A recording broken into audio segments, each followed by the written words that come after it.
Fox Sports. We are Blackmore. We are Arizona. The Diamondbacks are back home to finish up the last 6 games of the regular season. Tonight, here at Chase Field, Alfonso Soriano and the Chicago Cubs are in town. Ian Kennedy takes the mound in search of his 15th win of the season, looking to finish September on a high note.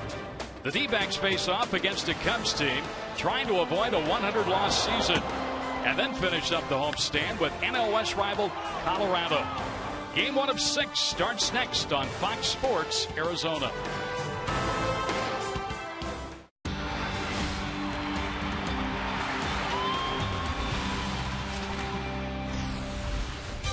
The road season is done. The Diamondbacks are home for the final 2 series of the regular season in 2012, and it's the Chicago Cubs in this weekend.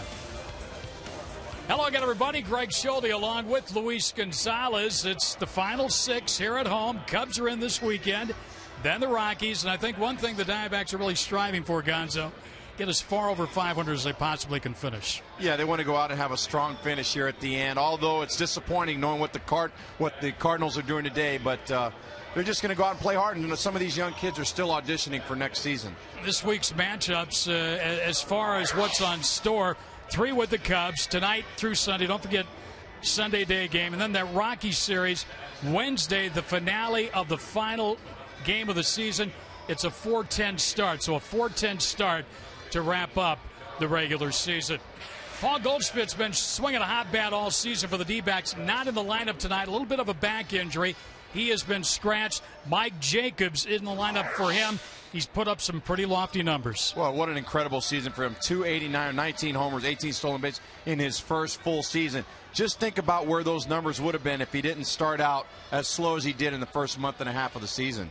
And still a chance to get to 2020. Needs 1 home run, 2 stolen bases to achieve that feat. Ian Kennedy gets the ball tonight for the Diamondbacks against the Cubs.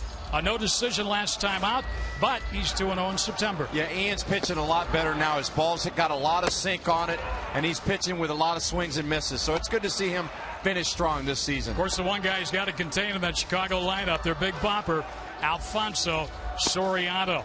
So Kennedy looking for number 15 here tonight. He'll take the mound for the Diamondbacks. When we come back, Mark McClune will visit with some of the Diamondback players about the upcoming ending to the 2012 season.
largest 4G network, AT&T. Rethink possible. AAA, there when you need us most. Just about set for the first pitch in downtown Phoenix. It is the first game of the final homestand of the season. Diamondbacks taking on the Chicago Cubs. In the clubhouse, an interesting place right now, as the Diamondbacks know the Cardinals' magic number is down to 1, but they also want to finish the season strong. So mixed emotions in visiting with some players today before Game 1 against the Cubs. I'm not ready to go home yet, and unfortunately, it's what it is, and we're just gonna come here and give it all these last 6 games of the season. So we'll finish strong, finish over 500, and see what happens. It's been an exciting year, very good year for me, yeah, like we were talking about a little earlier, you got to finish strong. It's not how you start, it's how you finish. So we're looking to kind of end this season on a good note and win a few here in a row and try to spark us into next year. 700 at-bats this season for Adam Eaton. It has been quite a year. Another guy trying to finish strong is Ian Kennedy, who will start and end the homestand, looking for his 15th win on the season tonight, but he hasn't beaten the Cubs yet. Let's see if he can tonight. Greg and Gonzo have the call, and it's next on Fox Sports Arizona.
Final 6 here at Chase Field.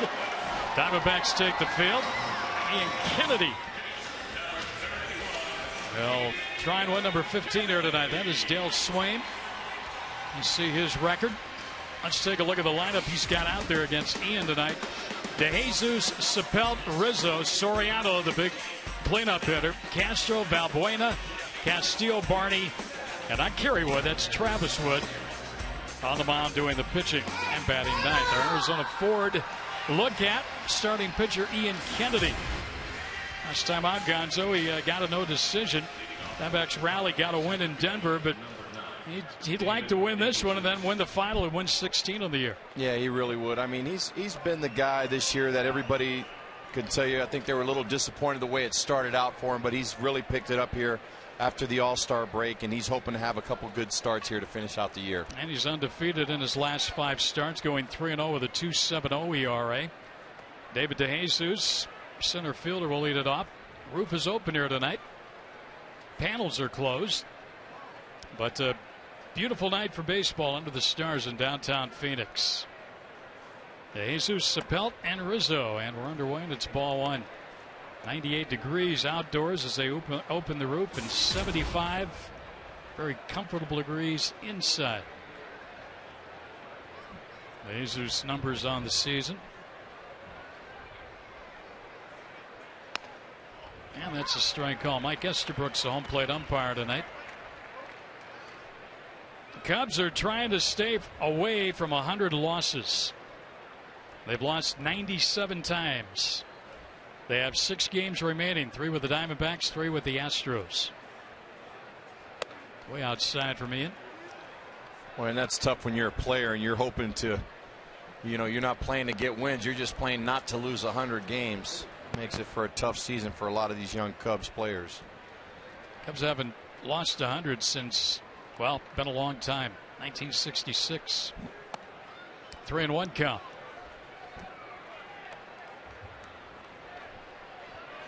Well, and they got a new GM, Theo Epstein, over there, and he's hoping to turn things around, but he said it's a slow process. It's not going to happen overnight, and obviously we saw that this year with the Cubs.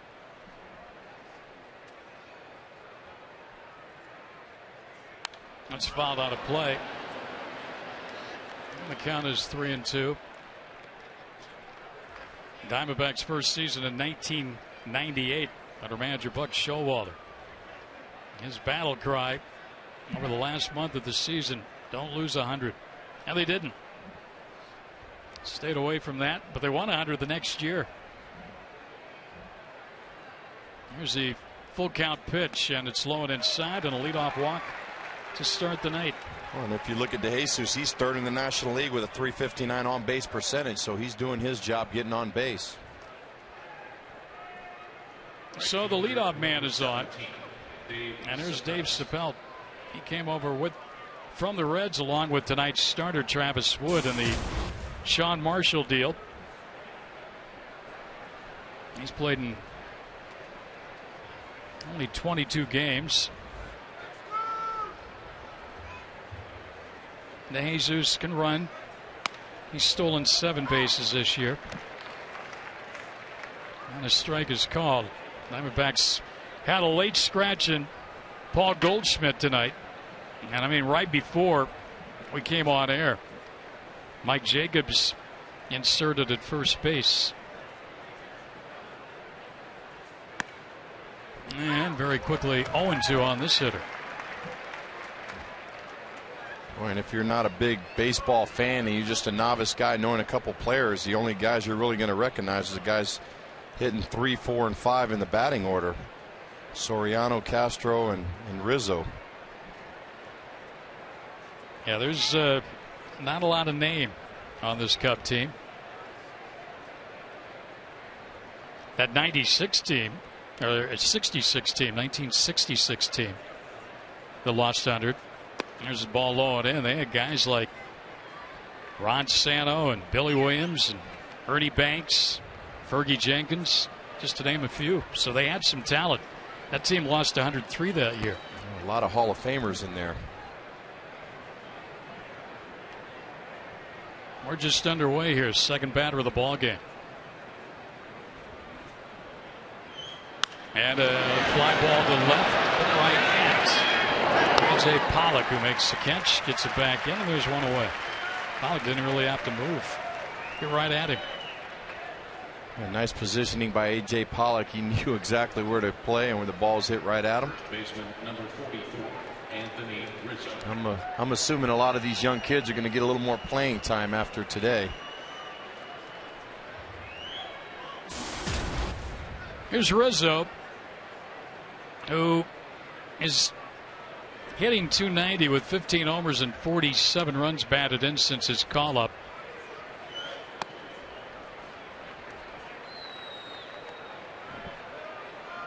Outside ball one. And this guy was projected to do a lot when he came up to the major leagues, and he's definitely not disappointing. Originally with Boston, went to San Diego. Now with the Cubs. Theo Epstein traded him away. And then when he took over as the Cub general manager, he reacquired him. And now he'll be firmly entrenched, you would think, for some time at that first base position. Good size on this kid. He wears that familiar number 44. If Goldschmidt was playing tonight, we'd have 2 first basemen donning that number in this ball game. And you said Theo Epstein drafted him, so you know a lot of times some of these young players, these general managers, when they move, they want to take some of their core guys that they've drafted early in their careers with them. And obviously Rizzo is one of them. Breaking ball is fouled. And the count evens up at 2-2. The Cubs yesterday matched their single season franchise record of 56 losses on the road. They last did that in 1956. They went 22-56 as they were swept by the Rockies in Denver in a 3-game series. They've lost 5 in a row. Rizzo swings and misses, strike 3. Guy to chase a pitch up and out. Did Kennedy. Boy, and this is where Ian Kennedy late in the season has been getting very effective with that fastball, that running fastball up and away. Tails away from the left-handed hitters out of the strike zone to get pretty good hitter in Rizzo out. Or Rizzo, excuse me. Now he's got to get the guy who's made a habit of hitting home runs against the Diamondbacks in his career. From his rookie season with the Yankees in 2001, Alfonso Soriano. 31 home runs this year. Up and in. Right, it's a quiet 31 with 106 RBIs. You haven't heard too much about him this year, and that's because their team hasn't been winning too many games. Think about this, 31 home runs too, and he had no home runs in his first 30 ball games. That's what he's done this year. Against the Diamondbacks in his career, he has 16 home runs. He's always made a living here at this ballpark. Always seems to find a way to do some damage.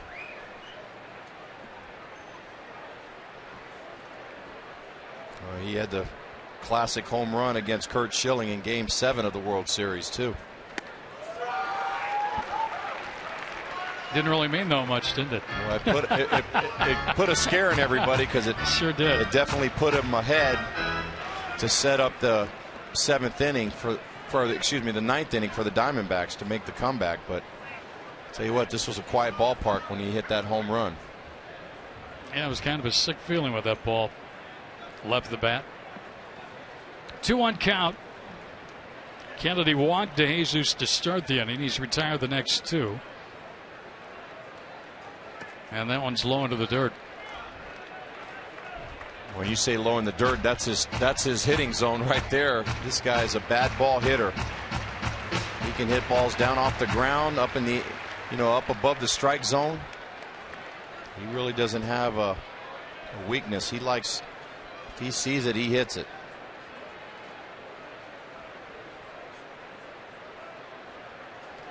Ground ball pulled foul.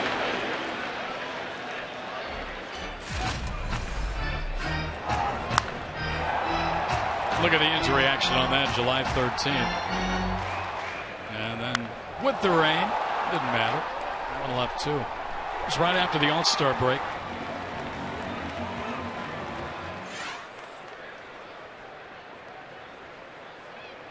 Full count now.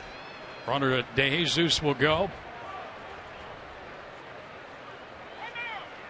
Boy, and just think, Greg, how much heat this guy was taking, Soriano, early in the season. First 30 games with no home runs. Yeah, he has really picked it up. He's had a big year for him. You wonder where they would be if they didn't have his bat in the lineup. How many losses they'd have. Ball 4, so Kennedy's walked 2 in the inning. And he'll have to face Starlin Castro with 2 on and 2 out.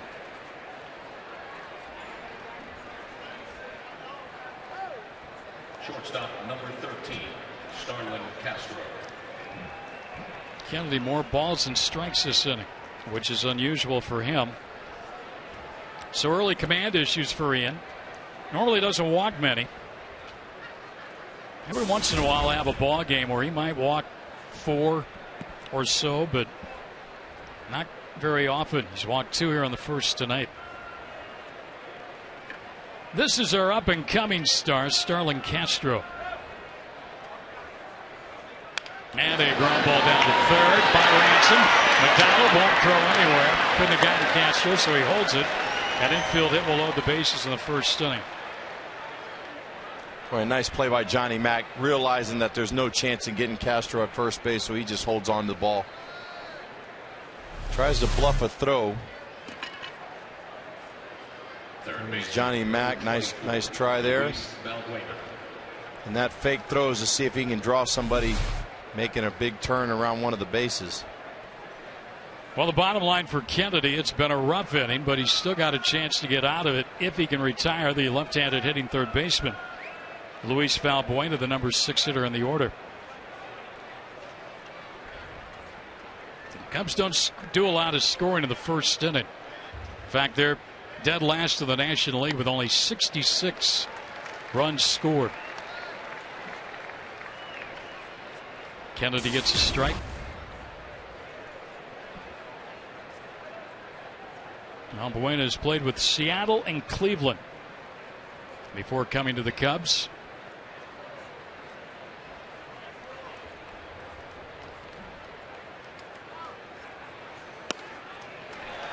He's just overmatching him on those first 2 pitches. Strike 2. Nice pitch by Kennedy. Now he's way ahead in the count. See if he can get Valbuena to chase something here.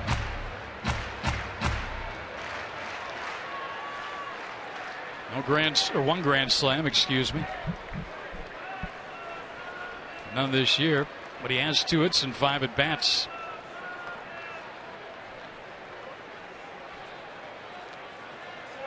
And he pops it up.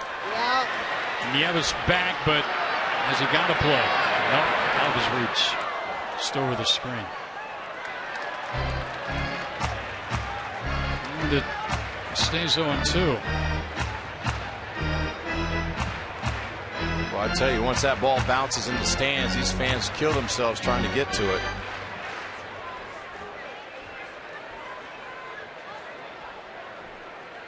Ian's had to work this inning, 25 pitches already. Cubs haven't scored yet, but they do have the bases loaded and 2 men out.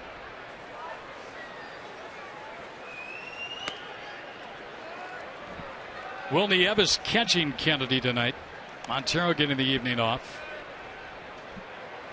And sometimes that might make a little difference.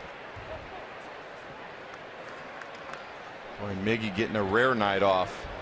Probably enjoying the evening there talking to Kubel.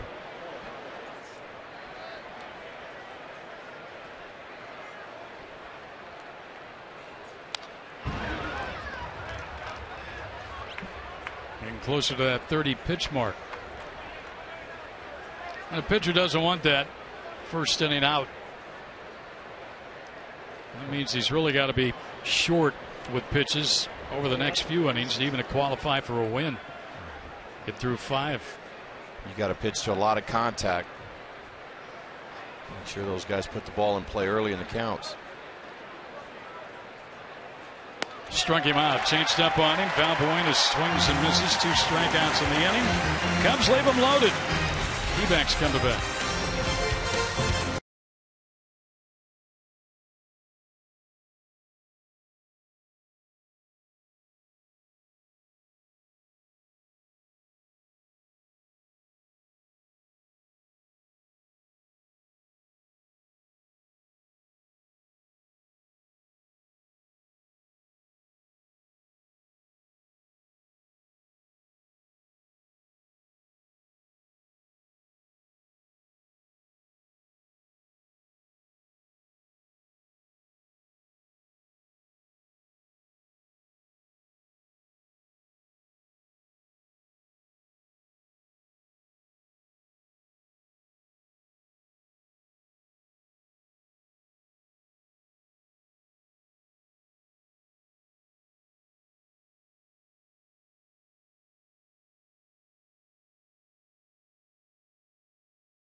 And the Cubs, game number 1 of this 3-game weekend series, final 6 of the year here at home. KIRK Gibson hoping to see his ball club.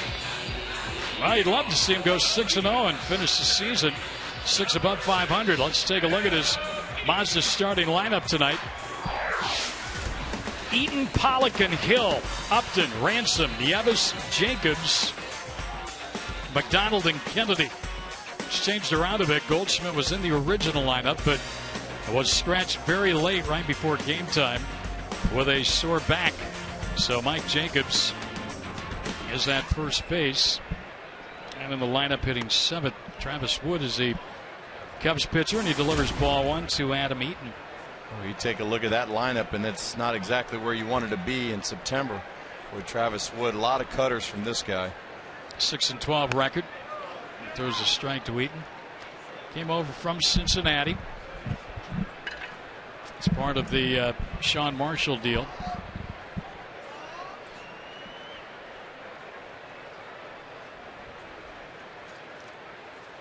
Eaton showed bunt. Pulled the bat back. As is always the case with Eaton. You get the third baseman up. Rizzo is about even with the bag, maybe a step behind right now. He'll move in. There's a line drive to left, the base hit. Over to give it Soriano, and Eaton will challenge him, and he'll make it without a throw.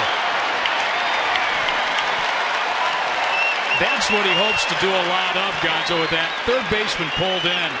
The ability for that left-handed hitter to hit it that way and buy him. Yeah, it's very important for him to try to keep the ball on the ground or line drive, just as he did right there to left field. Soriano knows he doesn't have a shot at him. As soon as he had to go to his left or right, it's not going to matter anyway with the speed of Adam Eaton. He didn't start yesterday. Back in there today and delivers a double. And now his teammate this season at Reno, A.J. Pollock, will be the batter.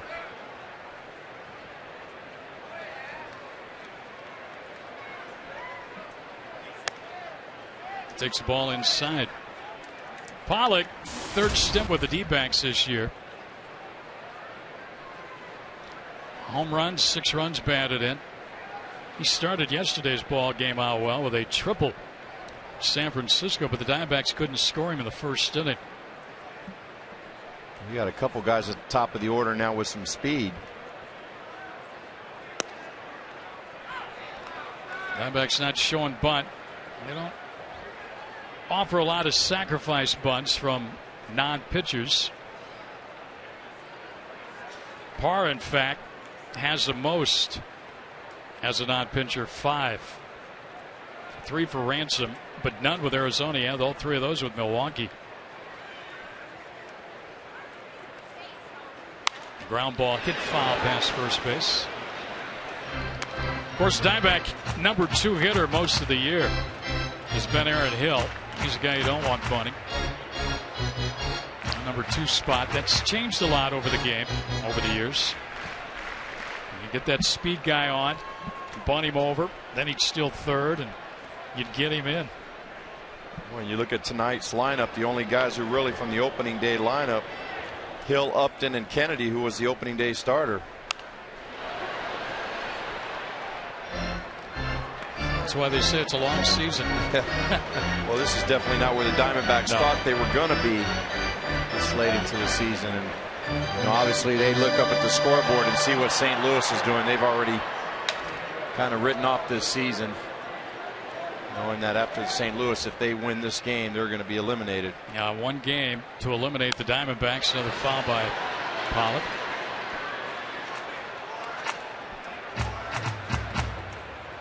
But here it is, game number 157. Mathematically having a chance through this number game.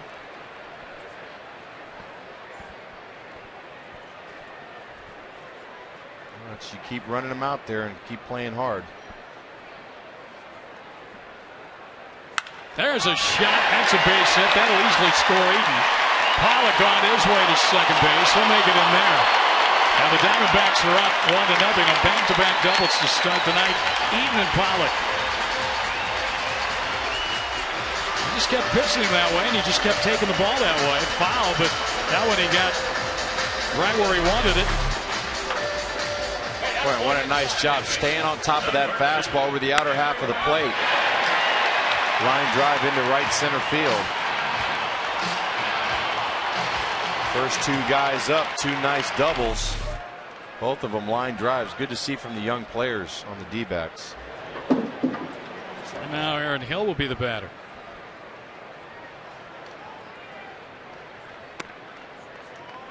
Would starts him with a strike. It's a cut fastball. Usually rides out over the outer half and just cuts in on the right-handed hitter's hands. Wood's not a guy that throws exceptionally hard. He'll top out at like 91, 92 miles an hour.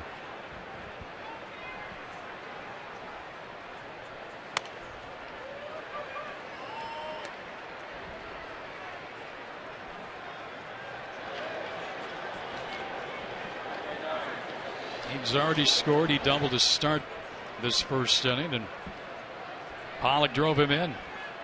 Hill trying to drive him home.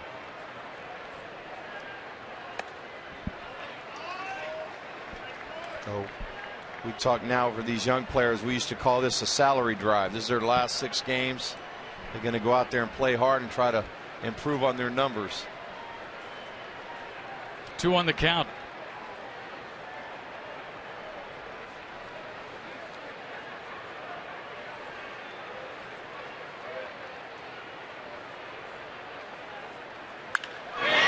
To left field, and Soriano's got it. What a good break on that ball. Not a back yet. Well, I tell you what, Woods hasn't missed a barrel yet. A lot of hard hit balls already by the first 3 hitters of the Diamondbacks. The Subway surprise standings in the line of the NL wild card. Again, a St. Louis win or Diamondback loss, and the Diamondbacks will be eliminated from the second wild card spot. Atlanta's already clinched. St. Louis 3 ahead of the Dodgers, 4 ahead of Milwaukee. And the Cardinals are up 9-1 in their ball game in the 5th inning tonight at home with Adam Wainwright pitching against Washington. 0-1 the count on Upton. And we've had 3 balls smoked here in this first inning by the Diamondback hitters. Eaton, Pollock, and Hill. 2 doubles in the line out. 1-0 lead.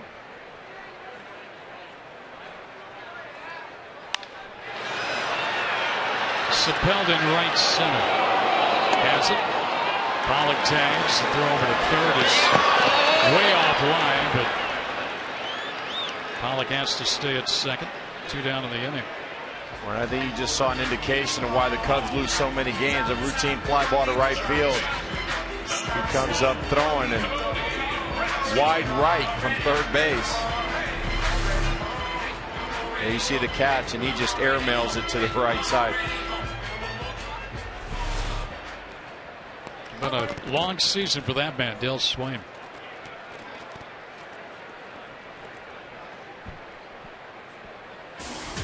Here's Cody Ransom now. Cody at third base for the 3rd consecutive game. Left-hander on the mound. He hits this one to center. DEJESUS there. And he's got it. So back-to-back doubles by the kids. Eaton and Pollock played a run. The Diamondbacks, after one, lead the Cubs 1-0.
Look forward to Miller time later in today's game, brought to you by Miller Lite.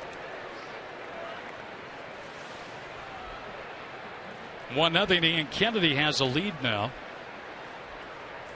As we go to the top of the Cubs second.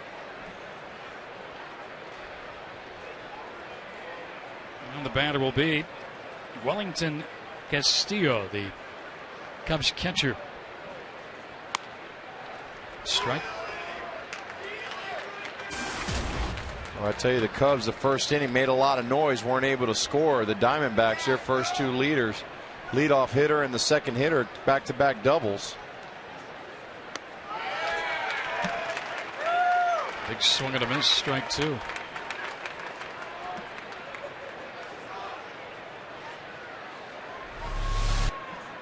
Boy, Ian Kennedy getting that sink on that off-speed pitch.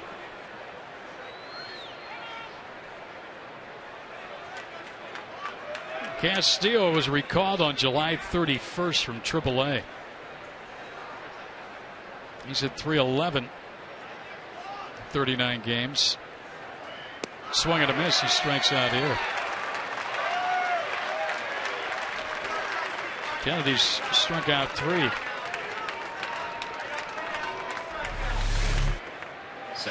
Boy, Nieves sets up on the outer half, and you can see Kennedy's got a lot of sink today on his off-speed pitches.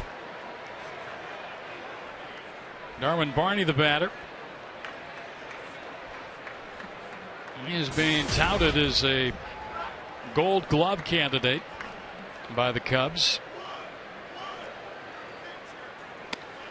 He's only made 2 errors all season. He only made his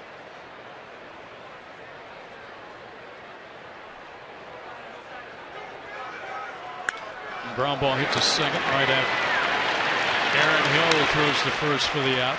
And we see Hill every day, and we tout him, and if Barney's better than Hill, then he's pretty good. But I'll take our guy, seeing him every day. Yeah, I don't think you'd hold them in the same class. And by the looks of 100+ losses, if the Cubs end up with over 100 losses, there ain't a lot of balls being hit in the infield. I hadn't really thought of it that way, but you're absolutely right. There'd be a lot of putouts in the outfield. Could be a lot of Gold Glovers in the bleachers, exactly. Right? With 2 outs, here's Travis Wood, the pitcher, who can handle the bat a little bit. He's got a home run this year. Fouls one back. He's got 9 hits, 3 doubles, so 4 extra base hits.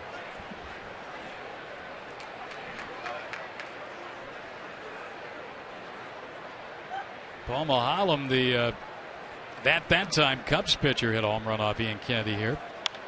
This series has been a little weird.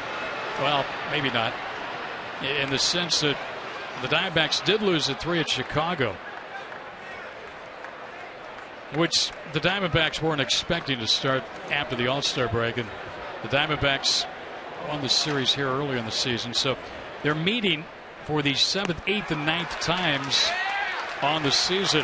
Kennedy strikes out 2 in the inning. He's got 4 in the ball game. Only needed 9 pitches to get the 3 outs.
Diamondbacks up 1-0.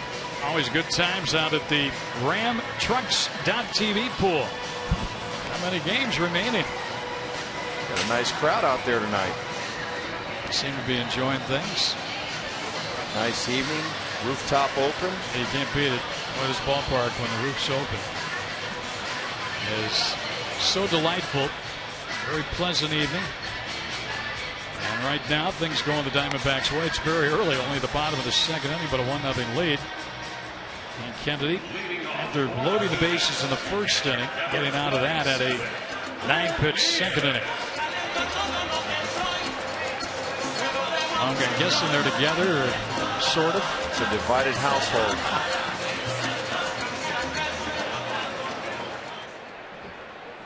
Cubs fans. If I was to guess, I'd say she has the upper hand, right? Yeah. I would think so. She looked a lot more happy than he did. Outside ball one. To Will Nieves. Nieves is liking this right now. He's catching his second ball game in the last 4 or 5 days. Caught the ball game Sunday at Colorado, and he lines this one to short. Castro in the outfield brings with that good arm, throws him out. 1 down.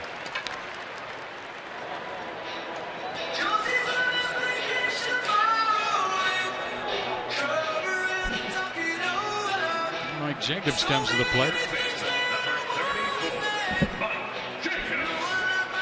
Jacobs a late substitute for Paul Goldschmidt, who was scratched due to a sore back tonight.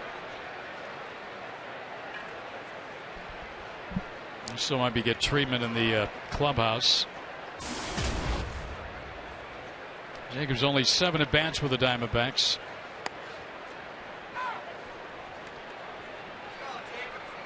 When we talk about Kubel getting a shift, you see the same thing here from Mike Jacobs. Most of the time when left-handed hitters get the shift, it's usually in the infield, not in the outfield. 1-2 on Jacobs, who spent the year with Reno, helped them win the AAA championship.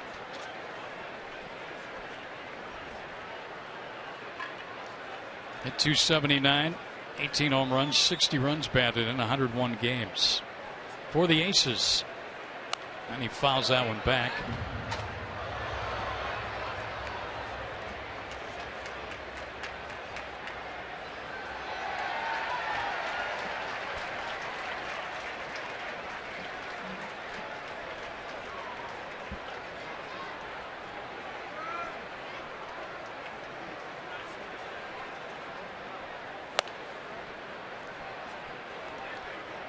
Every time a Diamondback player hits a home run this season, Fulton Homes will donate $150 to the Central Arizona Mountain Rescue Association.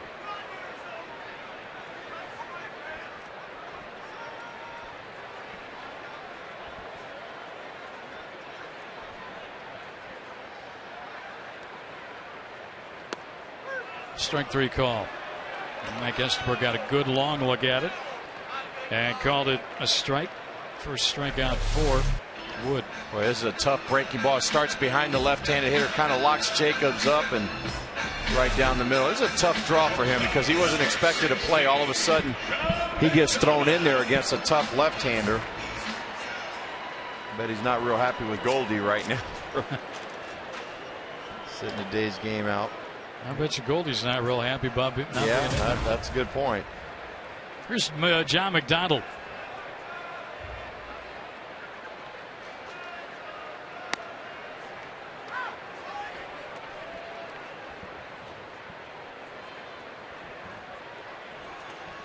Looks like Wood's starting to attack the strike zone a little bit better than he did the first 2 hitters of the ball game. Into left field, Soriano's back on it. Makes the catch. Very easy for Wood.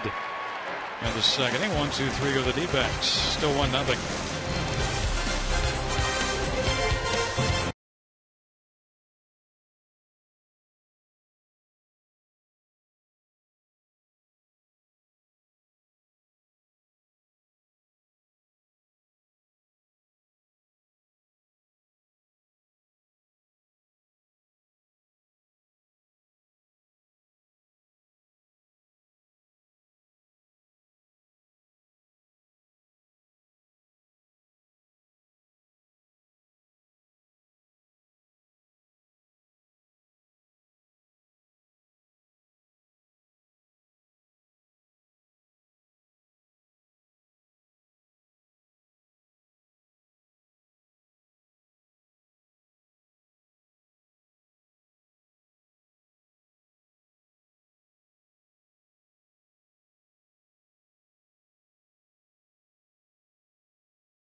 Next on top of the Chicago Cubs, 1-0, and we are going green. We have taken our show up top in Chase Field here with Ken McMahon and a whole group wearing green with CenturyLink. CenturyLink, Diamondbacks baseball inseparable, and tonight out for a good cause. That's right. It's employee night here at Chase Field, and we are honored to deliver a $2,000 check to the Diamondbacks Foundation in partnership with United Way Valley of the Sun to end hunger and get individuals to pledge to help support those 82,000 households in Maricopa County that fight every day to put food on the table.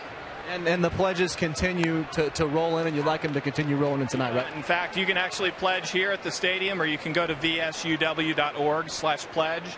Or if you're here at the stadium, you can go to section 305 or 101 and pledge right here at the stadium. We got most of 305 covered up here. How many folks did you bring with you tonight? We have approximately 400 employees that are here tonight, not only to enjoy a great game with the Diamondbacks, but also to show our commitment to the community. And also brought out some members of the community, some youngsters to the ball game as well. That's the most definitely. We actually have brought 100 individuals and young children from the Boys and Girls Club so that they can experience professional baseball.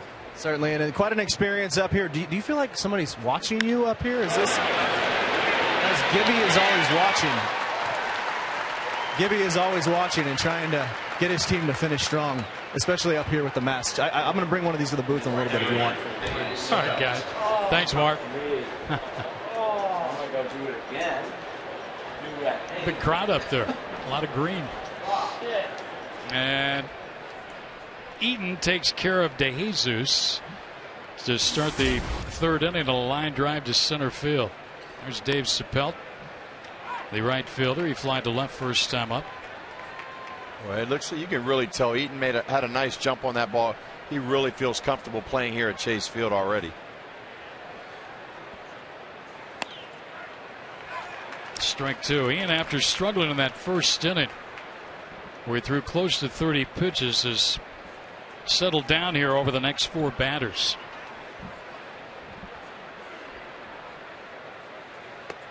Miss way outside there. Cubs, are you ready for this against the National League West on the road this year? 0-16. Did not win a game against a National League West team on the road, and McDonald throws the first, scooped over there by Jacobs for on number two. Of course, the final three here against the Diamondbacks are playing the Diamondbacks twice on the road this year. Well, we'd like to continue that trend and hope that they don't beat the West at all this year.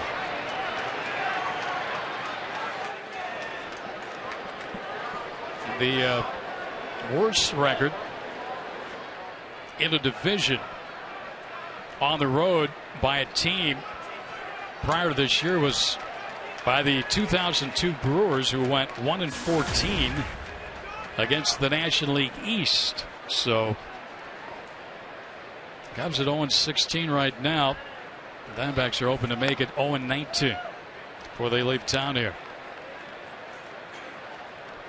Rizzo struck out his first time up.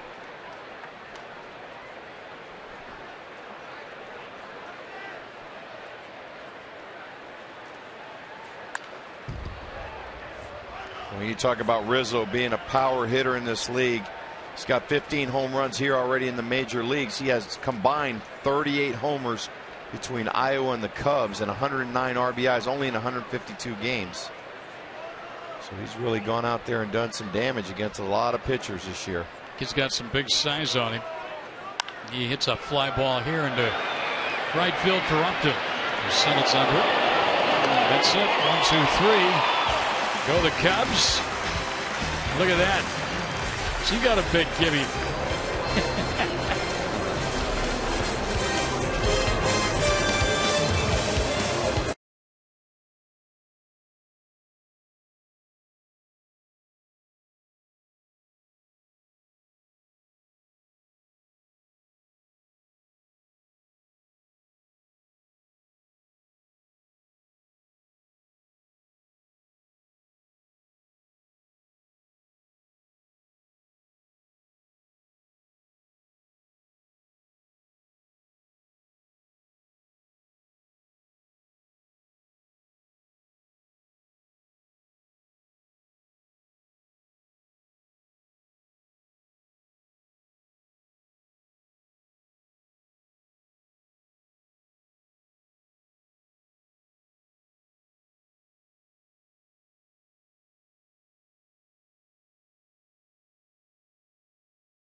Text road trip to the Miller Taste team at 620-620 for your chance to win one of 3 interdivision rival flyweight trips. Here we go to the bottom of the 3rd inning. Ian Kennedy will lead it off, followed by Adam Eaton and then A.J. Pollock. Diamondbacks got a 1st inning run on doubles by Eaton and Pollock. That stood up. Travis Wood had a 1-2-3 2nd inning.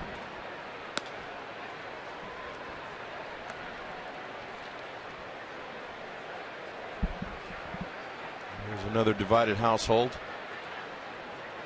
This time it's reverse. Yeah. Why is it the lady has been smiling both time and the guy has been kind of grumpy looking? I think he tried to talk her into wearing the Diamondback shirt. Okay.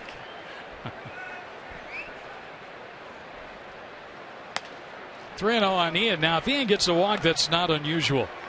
He's walked 9 times this season for some strange reason.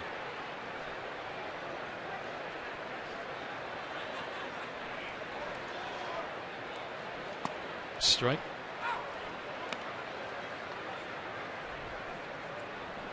And if he gets on, he really clogs up the bases for our leadoff guy if he hits the ball in the gap. Full count, 3-2.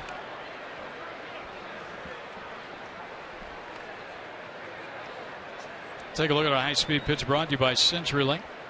90-91.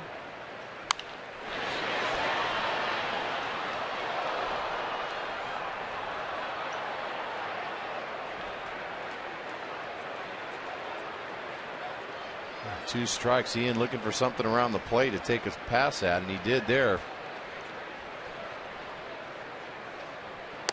He walks. Kennedy walks for the 10th time this year.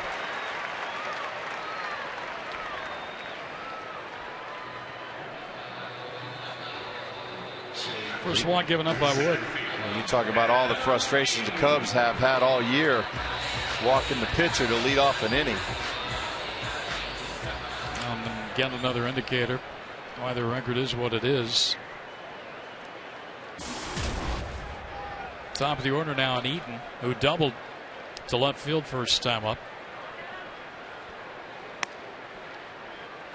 Now look at a strike.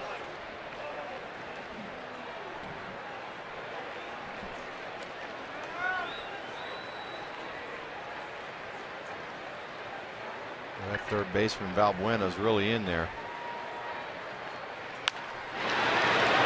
Down to first. Rizzo will get the out at second. No chance back at first. So the fielder's choice.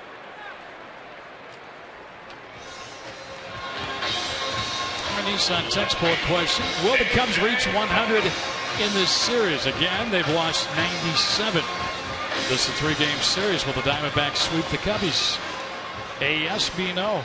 Text us your answer. I don't think the Diamondbacks will mind that exchange. Ian gets to go back to the bench and rest, and the speedy Eaton's on base. Pollock the batter now.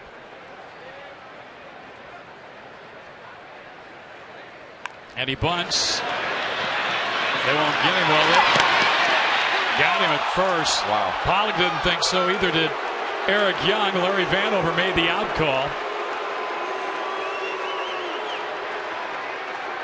Pollock thought he'd hit the bag in time. Let's take a look. Boy, nice bunt by Pollock. Now back, second baseman. Well, that's a little close call, but you got to give credit to Wood. That's a great play by Wood. He made a nice firm throw over to first base. Oh, definitely so. Oh, he's in there. Wow. Well, Young and Pollock didn't think so. But Pollock robbed of a hit, a bunt hit, and that'll leave it up to Hill now with a runner at second, 2 down. You got to remember, we're looking at it a couple different angles. That umpire's got one angle. He's standing behind the first base bag, so he's listening for the sound of the ball hitting the mid and the runner's foot popping the base. The only credit that's given there is Pollock's not giving it a bat. They gave him a sacrifice bunt. So if you're going to be thrown out At least you didn't get charged with an AV, right? Yep.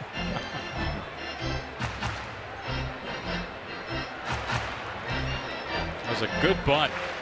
And as you said, a terrific play by Wood, but the replay showed that Pollock had beat it out. So instead of first, second, 1 out, runner at second, 2 down, and an 0-2 count on Aaron Hill. And he hits one foul, trying to get out of the way.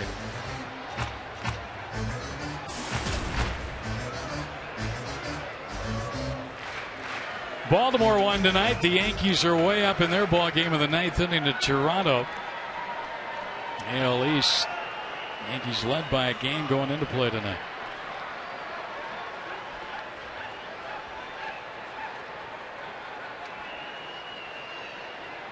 Hill, a fly ball to left for Soriano. Goes under. And has it. Side retired. Still 1-0 D-backs.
Cubs by a score of 1-0. We go to the top of the 4th inning, and joining us in the broadcast booth is Jeff Santo, the son of late great Hall of Famer. Now we can proudly say, Ron Santo. How you doing? Great.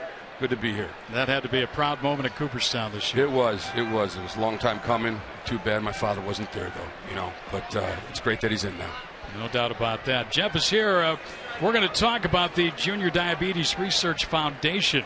And they've got an upcoming walk going on. The Desert Southwest chapter of JDRF is organizing a walk, and it's going to be known as the Walk to Cure Diabetes, honoring Ron Santo, and that's coming up, isn't it? Yeah, November 3rd. My dad he's had the walk in Chicago for 34 years, and during his lifetime, he raised over $60 million for the foundation.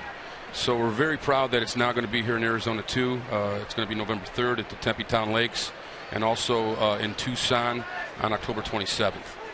I think a lot of people maybe fail to realize that as important as Ron was to the Chicago Cubs and the city of Chicago, he had a strong root here in Arizona. He did. This was his second home. You know, after the season was done in Chicago, he came out here, and I live out here. My sister lives out here. His wife lives out here. So, yeah, this is our home now. Been coming out here as a little kid in spring training back in the 60s. So, yeah, we're glad that the walk is now going to be here in Arizona. I know you know this guy sitting next to us. Yeah, here. Absolutely. There's some video of Ron. Yeah, his dad was a great man, and you guys did the movie too, didn't you, with your dad? Yeah, I did the movie This Old Cub, the documentary. That's and a great one. Yeah, and I just came out with a special edition at Father's Day, just the last chapter in his life. So yeah, that was a great time doing the movie with my father. He was so upbeat all the time. Every time we'd see him at Wrigley Field or here at Chase Field, You know, he always had that smile on his face and everything he went through. But, I mean, always greeting you, uplifting. I mean, what a tremendous person. Yeah, just a great positive attitude. He went through so much. You know, Gonzo, very passionate man, passionate about the game, and also a very compassionate man. Just love coming to the park, love being part of it all. Well, he went through a lot, too. I mean, he kept it to himself for all those years, Jeff. He did. The first 3 years of his career, he didn't tell anyone except his doctor until he made his first All-Star game. You know, he wanted to prove that he could stay in the bigs, and if he had a bad week, he didn't want to have it blamed because he was a diabetic. And they didn't know much back then. You know, you're talking about, you know, back in the early 60s where they didn't have a glucometer to check your sugars. So he played by how he felt. Kennedy gets a double play ball here off the bat at Cancio after a walk to Soriano. Well, type 1 diabetes affects millions of people, and there is no cure, correct? They have not found a cure, and that's what we're hoping for. You know, that's what my dad does his walks every year for, and very passionate about the foundation. That's his legacy. I really believe so. You know, he wanted a World Series. He couldn't get that one. Now he's in the Hall, and now we got to get a cure for type 1 diabetes. And again, the walk will take place November 3rd, Tempe Town Lake. Tempe Town Lake, and also October 27th in Tucson, and our family will be out there for both of them. Now, if people want to find out more information, you go to the website there, JDRF-DWS.org. DSW.org. Okay. Yep. And register. Line drive into right field, and Upton will have to play behind him. That'll be a 2-out double off the bat of Luis Valbuena. Well, I tell you, JDRF can't have a better honorary man as Ron Santo and family to support JDRF. So it's a great cause, and I'm sure everybody's going to be excited to be out there and support JDRF. Yeah, thanks, guys. We're very happy to continue his legacy. I know my dad would be very proud about that. And, you know, hopefully one day we will find a cure. Got to ask you about this old Cup. How much fun was that to put together? That was a lot of fun. A lot of work, but a lot of fun. You know, I traveled with my dad in the Cubs, and, you know, after a while, you know, he got real sick of the camera and me following him. So when people see the documentary, they're like, God, he seems like he's yelling at the cameraman. No, he's just yelling at his son. Yeah. You know. Yeah, I saw that documentary, and I was like, you know, when he fell down the one time he fell down, and he's yelling at Jeff the whole time. And, you know, I know Jeff's sister well, too, and I said, well, that's just the way we knew Ron. I played for the Cubs. I was fortunate enough to be around him, and, you know, to see everything that he went through every single day. And he was in the broadcast booth, and you would think he was a player because he suffered with a loss almost as bad as the players. I mean, I think he took it worse than the players did when he walked out of the booth. I'll tell you a story. 1998, Kerry Wood was on his roll and had not lost to Wrigley. Diamondbacks came in, expansion year, and we had the window there that separated Diamondbacks radio from Cubs radio. Ron was right next to me. Andy Fox led off the ball game with a double down the line, and Ron's pounding on the table. That's not like your dad? Oh, yeah. I mean, people would turn on the radio in Chicago and know if the Cubs were losing right away. All right. By his mood. Jeff, thanks so much. Oh, thanks. Thanks, all right, Jeff. Thanks, Jeff Sano with us. Great job with the Appreciate his time. You really do.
and get home safe. With great beer comes great responsibility. Welcome back here to Chase Field. Diamondbacks on top 1-0 on the first inning run. Be here tomorrow night for the 5-10 game with the Cubs. 15,000 fans will take home the D-backs car flag, courtesy of Arizona Sports 620. Get tickets now by calling 602-514-8400 or log on now to dbacks.com/tickets. Thanks again to Jeff Sano. And again, that Walk to Cure Diabetes honoring Ron Santo will be on November 3rd at Tempe Town Lakes, jdrfdsw.org. Yeah, what a great walk, great organization. I know our family has a lot of friends that have diabetes, so it's going to be a lot of fun to be out there. I plan on coming out with my family to support them. Justin Upton leading things off here as we go to the Diamondback fourth inning.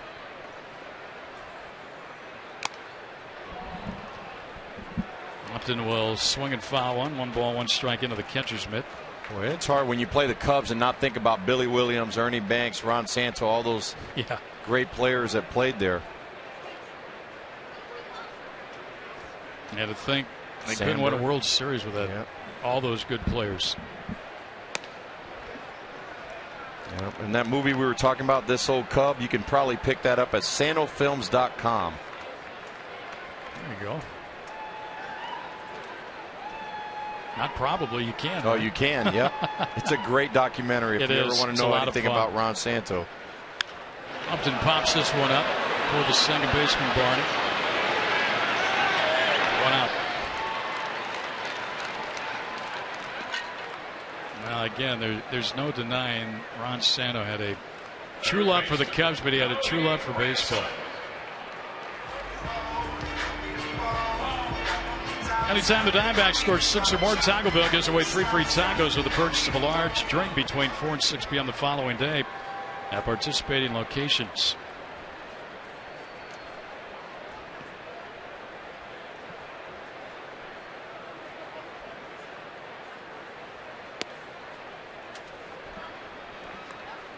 It looks like Woods kind of settled into this ball game also after that first inning, giving up back-to-back doubles to Eaton and Pollock.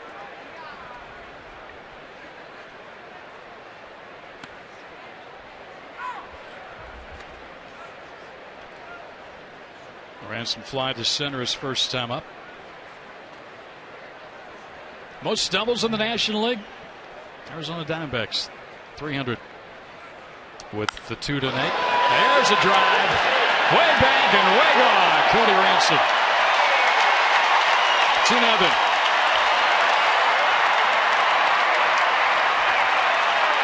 #11th of the year.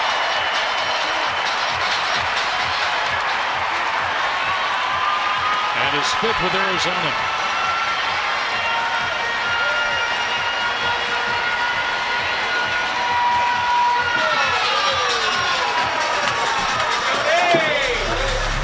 A nice job by Cody Ransom. Fastball right down the middle of the plate. And when you're a big league hitter, you live for a pitch like that, and he didn't miss it. Well, it's a full home run, another $150 going to the Central Arizona Mountain Rescue Association.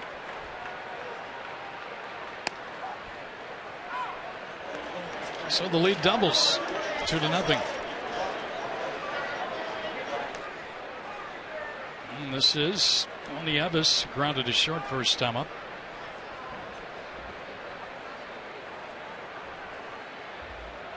Down to third, backhanded by Valbuena. On to Rizzo for the out, 2 down.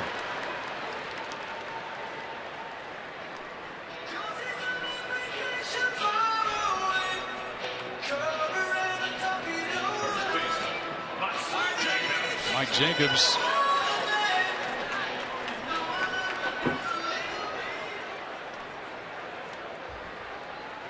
Not in the lineup originally tonight for the Diamondbacks. Paul Goldschmidt came up with a bad back, and Jacobs got the call. He gets to face the left-hander. He struck out his first time up. Ransom and Upton conversing.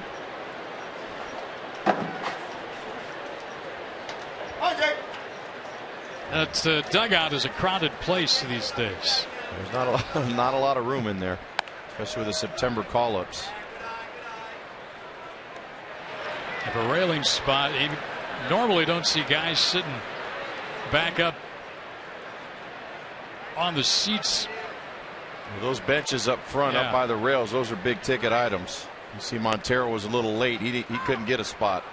He'll talk his way into one, I guarantee you. He's waiting. You know, actually, he's just baiting guys. He's waiting for somebody to move. Yeah. As soon as somebody moves their feet, he's going to be shuffling in there. He keeps looking, waiting for that guy to get up and get out. Jacobs fouls this one back. That's out of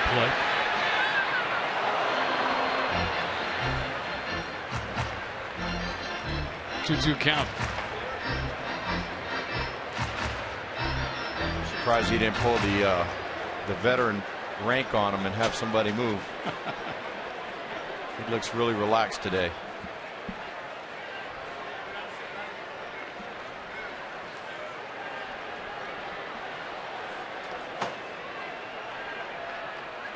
Boy, Jacobs got to be thinking about that curveball that struck him out the last time that started behind him. Another foul ball.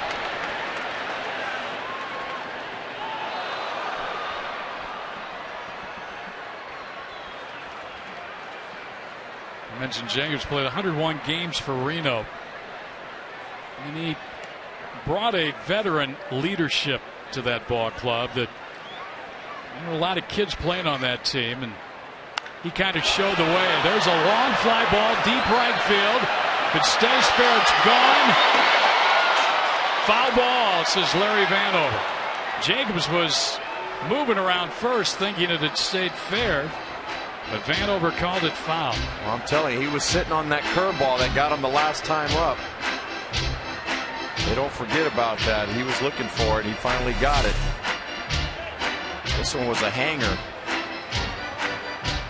Well, he thought he had it, and it just to the right of the foul pole.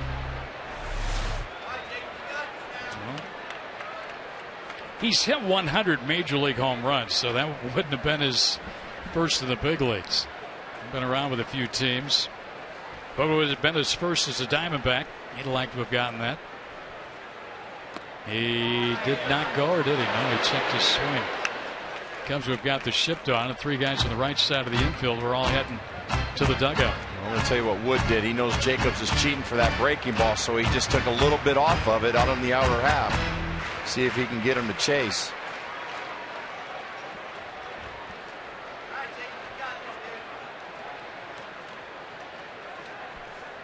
Payoff pitch to Jacobs with 2 out. Fouled him back. Good rip. He got another hanging breaking ball.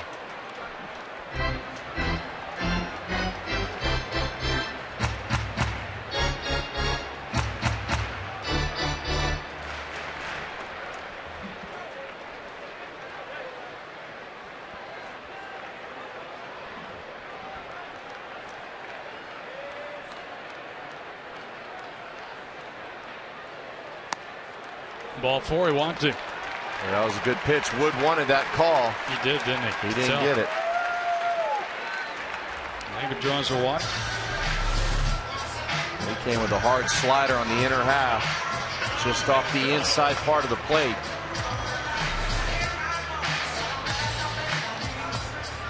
So a 2-out walk to Jacobs. They'll get John McDonald to the plate.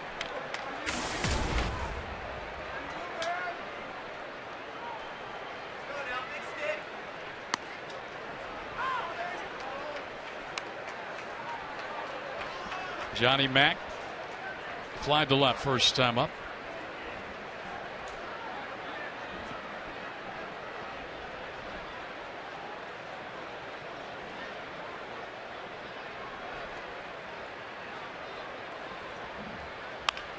Another one to Soriano. He's going to come in for this one.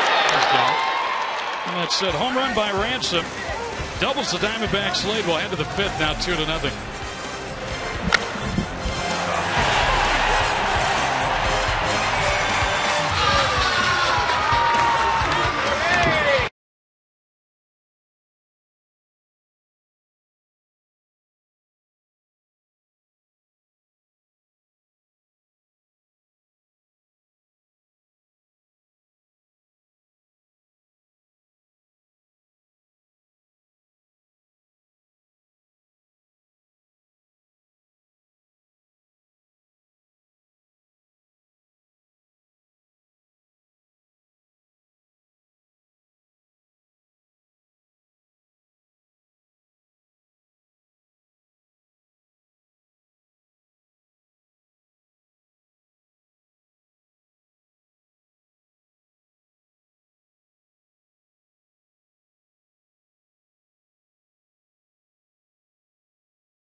play all year. You can make your 33 or 34 starts in a year, and you know, you might have some rough ones in the middle or at the beginning, and sometimes at the end. But I do take pride in playing the whole season, and just you know, sometimes team needs you down in September and needs you to eat up innings, and I know our bullpen appreciates it.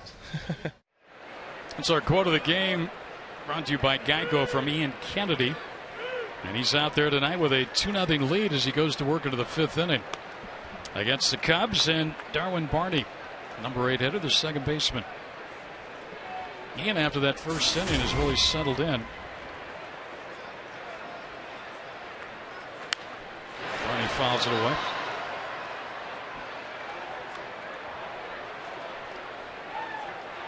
He's up to 88 pitches after throwing, what, almost 30 in the first, so he's really settled down.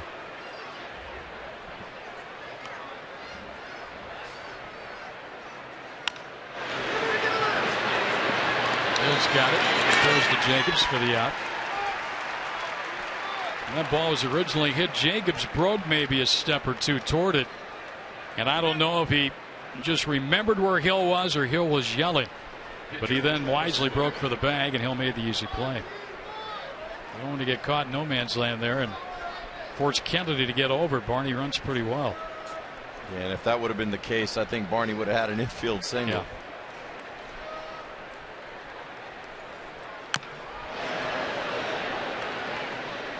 That's a second ball hit off the plate. It's almost like they're reacting to it a little late, and you wonder, Travis Wood, the pitcher, why he's wearing an elbow pad on his left elbow. He's a left-handed pitcher, and he's hitting right-handed. Most lefties hit left-handed. Randy did that. I think he wore a pad too. Yes, he did, just to protect that elbow, just in case, because he has his throwing arm exposed to the pitcher. Tim Lincecum for the Giants, right-handed pitcher. He bats left-handed. Swing and a miss. Woods put away for the second time tonight. Kennedy's got 5 strikeouts and 2 quick outs here in the 5th inning. We threw upwards of 30 pitches in that first inning, did Ian, and he's calmed things down here over the next almost 4 innings. 2 outs here in the 5th. Top of the order now, DeJesus, who's walked in line to center field. Well, if you're going to have the leadoff hitter come up like DeJesus, got a good on-base percentage, you'd much rather have him coming up with 2 outs and nobody on.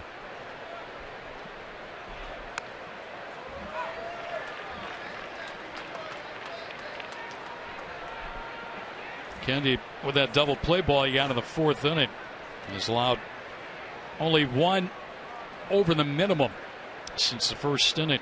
Remember, he walked Soriano in the 4th, then got the double play ball, then a double by the next batter, but he was stranded. He had a 1-2-3 second inning, 1-2-3 3rd inning, trying for a 1-2-3 5th inning. So the first inning was a big one. The innings thrown, or the pitches thrown, but really has been low after that. He has. He's maximized.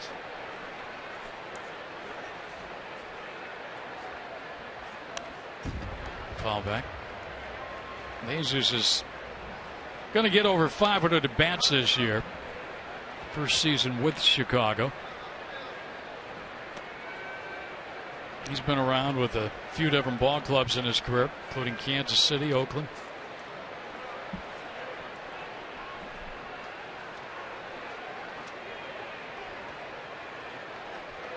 Only 1 year with Oakland.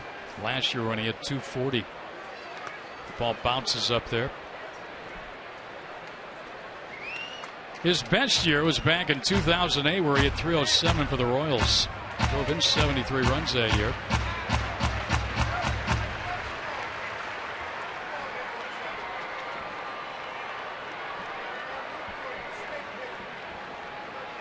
He's in a great situation here with the Cubs. He's got a lot of youngsters around him. Fortunately, they haven't won a lot of games, but it's fun playing in Wrigley Field. I really don't know what this team's going to do in the offseason, do you? I mean, the one guy they could trade has got a huge contract in Soriano. Well, he was the one that everybody was talking about, that Theo Epstein was going to let go. He made a lot of changes, got rid of some pitchers. some big contracts. Castro just got a new contract. He's very, very young. There's a good chance they're going to honor that and stick with him. He obviously would draw a lot of attention. But Soriano, he's really bounced back this year. And Castro got benched at one point during this season for not hustling the ball out. And I think their manager, Dale Swain, just set the tone early by letting these guys know they got to go out there and play hard every single day. Foul back by DeJesus. That coming into this ball game, Castro has played in 156, which is what the Cubs have played in. So Swain pulled him from that ball game. He's trying to become the first ever Cub shortstop to play all 162 games.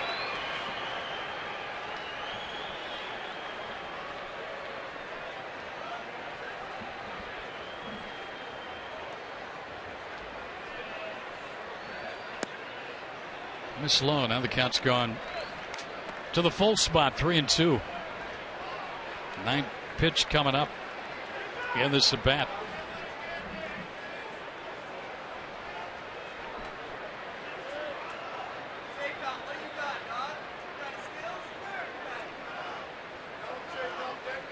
He walked him, and for Kennedy, that's 4th walk of the night. Let's see the last time Ian walked 4 in a ball game. DeJesus has 2 of the 4, and not only that, but he's the one who's made him throw the most pitches to him too. Walked 4 on August 25th against San Diego. Walked 5 at Houston on August 19th. Those are his 2 higher water marks of the year. Now this one tonight. Here's the tying run to the plate now. Dave Sapelt, the right fielder.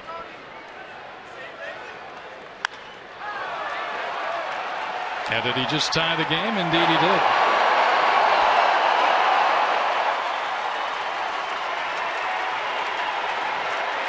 That one won't bother Kennedy as much as a 2-out walk to get Sapelt to the plate. Cubs have tied this one.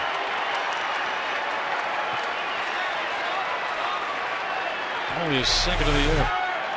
When he got a pitch right over the heart of the plate, I think Ian knew it as soon as he let it go and he saw the swing. It's 28 home runs now given up this year by Ian Kennedy. And the Cubs come back to tie. When you talk about how quick things can turn around, he was in control till he ended up walking to DeJesus with 2 outs. Bland leads with 29, and then Kennedy and Clayton Richard of the Padres each have given up 28 in the National League. The leaders. That's a list you don't want to be on.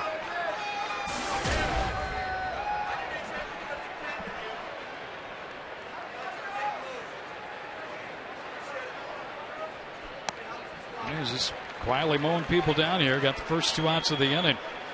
And then DeJesus, with that long at bat, walked. And then Sapelt hit the 2-run homer. Now Rizzo, foul ball. Ransom gives chase. He won't get it on top of the dugout.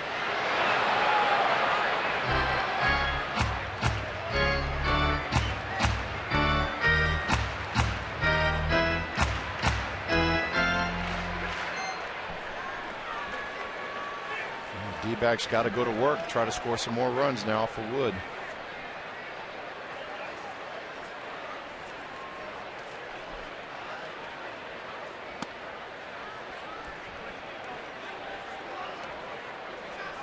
Rizzo is really put together. You can see why they like him. 6'3", 220. Skies this one to left. Long run for Pollock, and has it as he crosses into foul territory. Nice running catch by A.J. Pollock to take care of Anthony Rizzo and end the Cub 5th inning, but they tied on the Sapelt 2-run homer.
Baseball is brought to you in part by Valley Chevy. Who's your everyday hero? Nominate an everyday hero at valleychevy.com or facebook.com/Valley Chevy.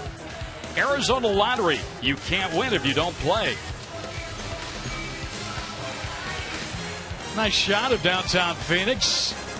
And even a better shot in Chase Field. Under the lights here.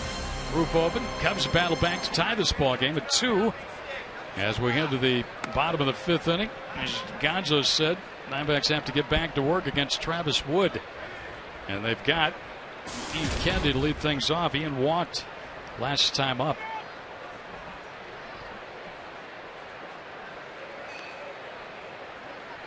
Ian with the open stance. And he closes it just like Luis Gonzalez did. When he has an open stance like that, he's looking for something middle away, try to slap out into right field. He's obviously fouled a ball or two off that front foot.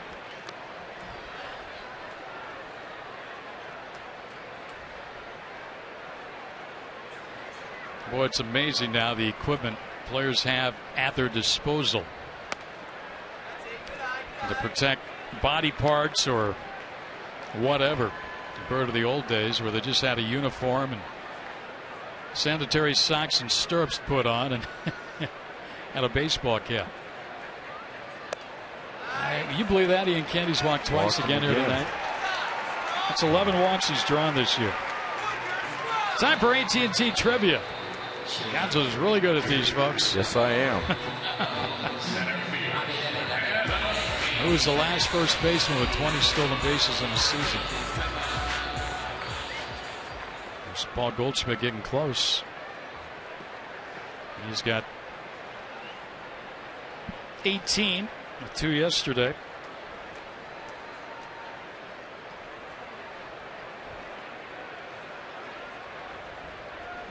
Adam Eaton, the batter.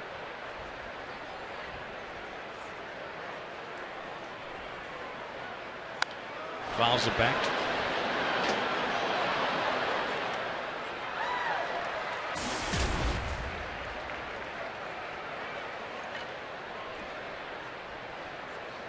Eaton's got the Diamondbacks off and running in the bottom of the 1st inning with a double. Scored on a double by Pollock. Last time up, fielder's choice. Same situation, Kennedy on at first. He bunts. And got him at first base. Nice play by Valbuena, who was in. And he got the speedy Eaton going down the line. Sacrifice, though. Runner moving to second.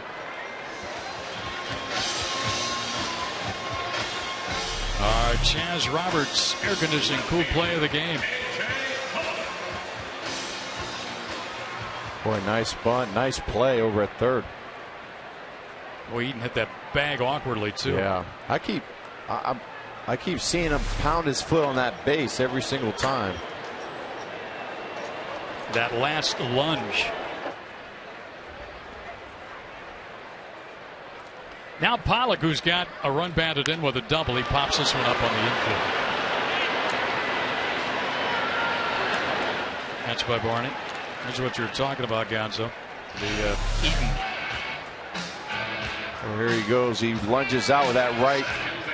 Well, he just barely hit the base. He's almost. He's lucky he didn't hurt himself. Never really hit the base. He hit the front end of it.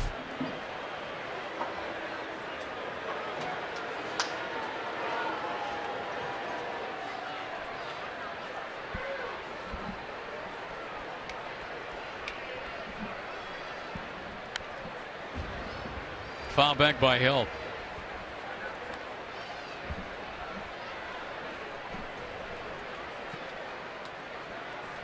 Aaron denied his twice flight out to the left fielder. Alfonso Soriano now takes something with 2 out to get Kennedy on and give the Diamondbacks a lead back.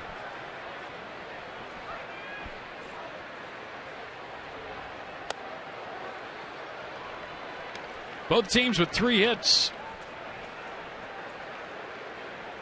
Well, getting back to Adam Eaton, for kids at home, I think it's a lot easier and safer to run through the bag than to try to pound that foot, hitting it there and stopping right after you cross it. There's a shot. That's a hit that's going to give the Diamondbacks the lead. All the way to the wall. Gets by Soriano.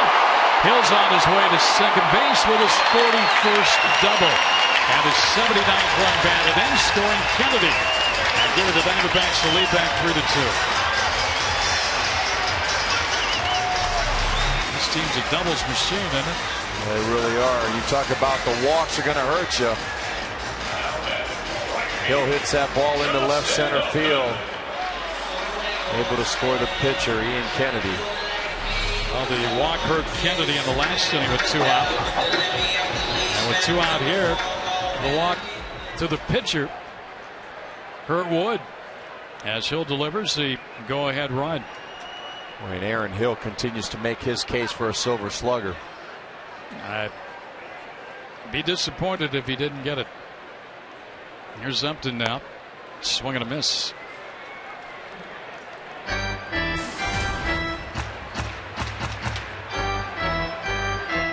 Upton is 0 for 2 in the ball game. His fly to right is popped to second. He'd like to follow up Hill's hit with another one, driving a run. But a very disappointing season for Justin in the RBI department with only 62. 1 ball, 1 strike. Boy, more importantly, Aaron Hill got a big 2-out hit, a 2-out double.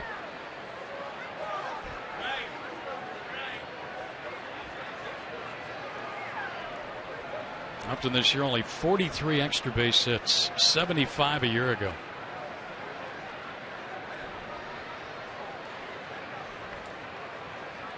Well, that's an extra base hit. Touch them all. Justin Upton, a 2-run homer. 5-2 Diamondbacks. It's a 3-run 5th inning.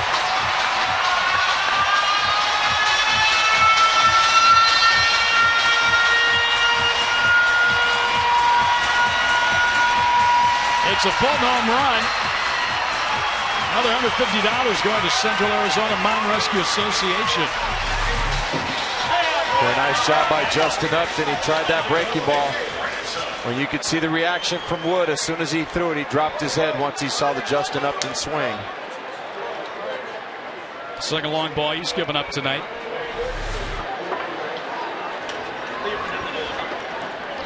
Well, you ready for this? Diamondbacks have 5 hits. They've yet to hit a single. They have 3 doubles and 2 home runs tonight. Upton and Cody Ransom have the home runs. Doubles by Eaton, Pollock, and Hill. Boy, and how did that inning start off? With a leadoff walk to the pitcher. There's a foul by Ransom.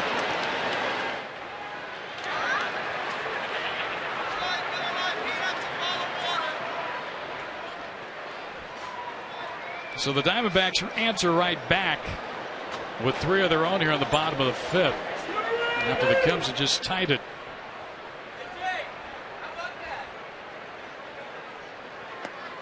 Ransom strikes out. Coming into this inning, this ball game, Travis Wood had pitched 30 and a third innings in September without giving up a home run. That's number 2 tonight.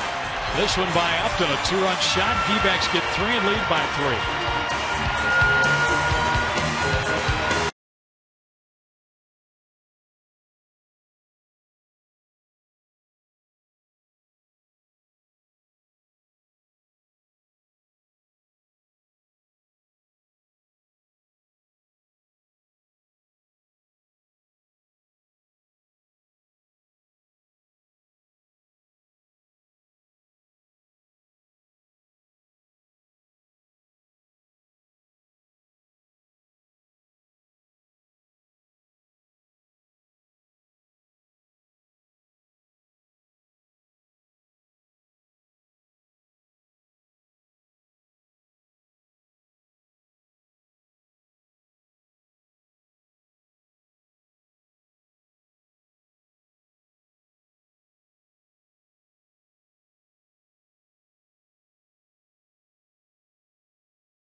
The Cubs by a score of 5-2. Quite a sight on the scoreboard for Diamondback fans, and quite a sight today in batting practice. The D-backs took the field with what looked like an imposter. It was actually J.J. Putz, decked out as you see right here, about to take the field. All Notre Dame gear, a Notre Dame hat, shirt, and what he called Stockton shorts, courtesy PR man and Notre Dame fan Pat O'Connell. J.J. Putz, a Michigan alum, paying off a bet from last weekend. O'Connell, who J.J. bet right there, and you see him down in the bullpen with his Diamondback hat back on his head. O'Connell would have had to wear a Michigan helmet all day had Michigan lost the game, but it was J.J. Putz paying off the bet, and O'Connell said he's just lucky that I washed the gear before I brought it in. But J.J. not a fan of wearing the gear and not a fan of wearing the short shorts, Notre Dame style. All right. Well, you know, a bet's a bet, right? Got to go through with it. You think J.J. would make the... I would have liked to see J.J. in a helmet out there in the bullpen. Could have gotten some stuff from A.J. Pollock. He went to Notre Dame. Here we go to the 6th. And the D-backs did a nice job of answering back with 3 runs. It's nice to see this guy leading off in that instead of batting in the middle with guys on base. Soriano. He's walked twice from Kennedy tonight.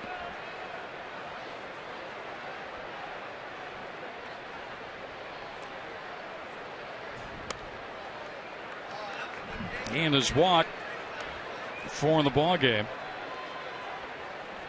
He's full here on Soriano to lead off the inning.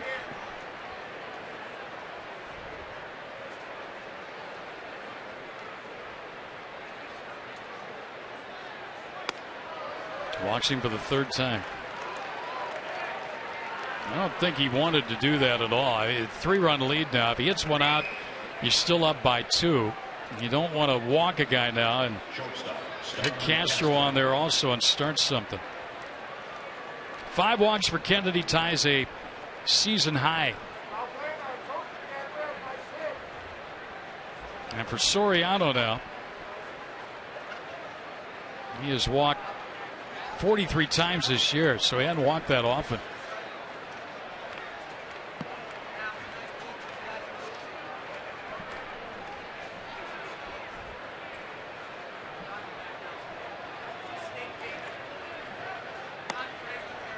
There was a strike in on Castro, who has singled an infield hit and hit into a double play.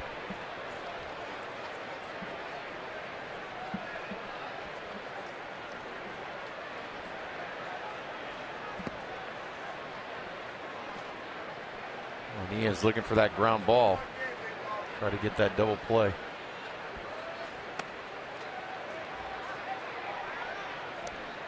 Castro hit one to McDonald back in the 4th inning, and Johnny Mack turned it into a 6-4-3 double play with Soriano on base.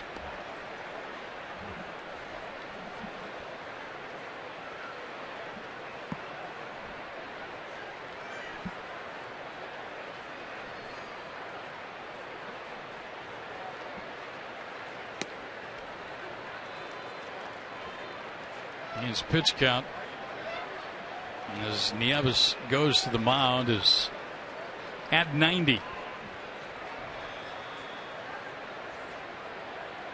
And the interesting thing, you think about 5 walks, 55 strikes, 35 balls. The bullpen's going to get up. Matt Albers.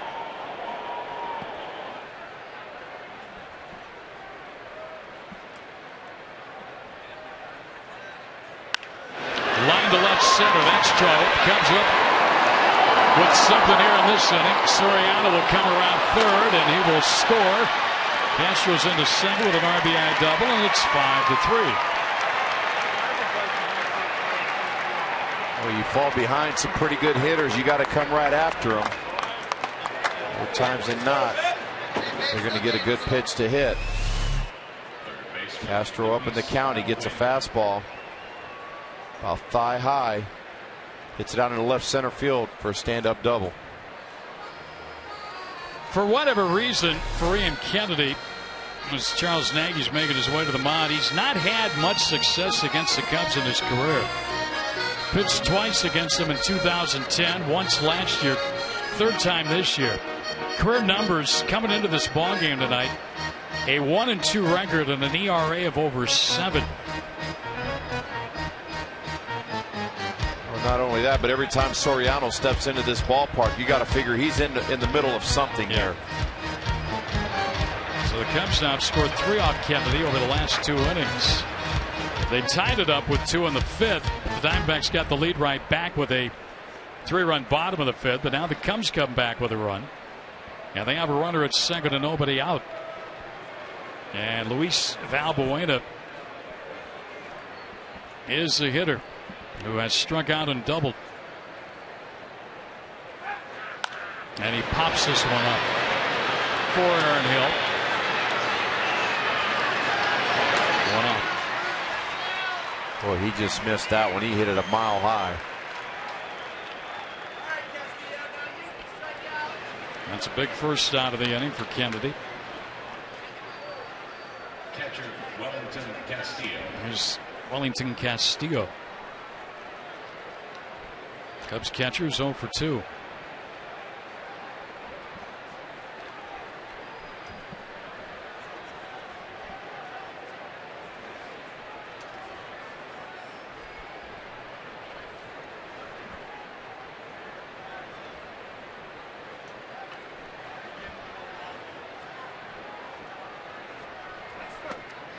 Strike 1.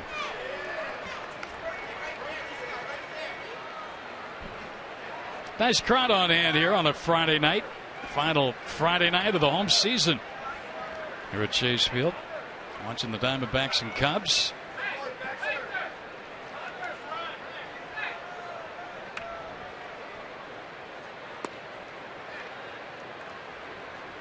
Fans always seem to come out when the Cubbies come to town. Yeah. Huh? The Diamondbacks and Cubs fans. Albers loose into the pen.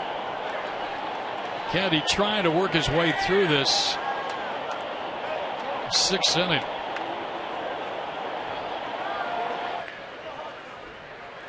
Probably his last inning of work.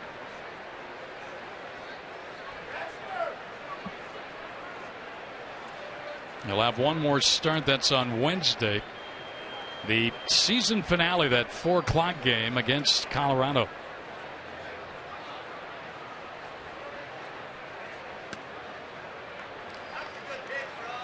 Two and 1 the count. Well, that looked like a pretty good pitch there. Nieves kind of mishandled it.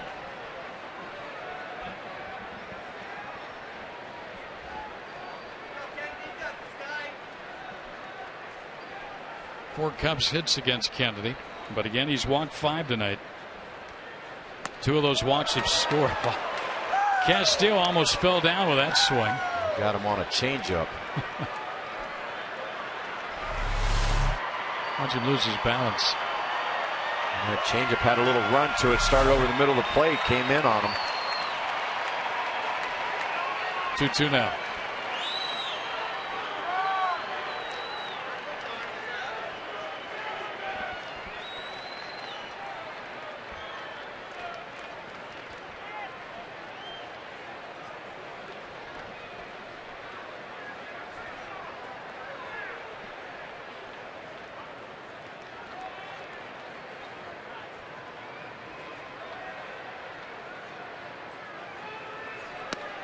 Ooh, just missed outside. Kennedy thought he was squeezing that pitch from Mike Estabrook. Well, he tried to come with a fastball away, just off the plate. See his reaction. Yeah. Full count, 3-2.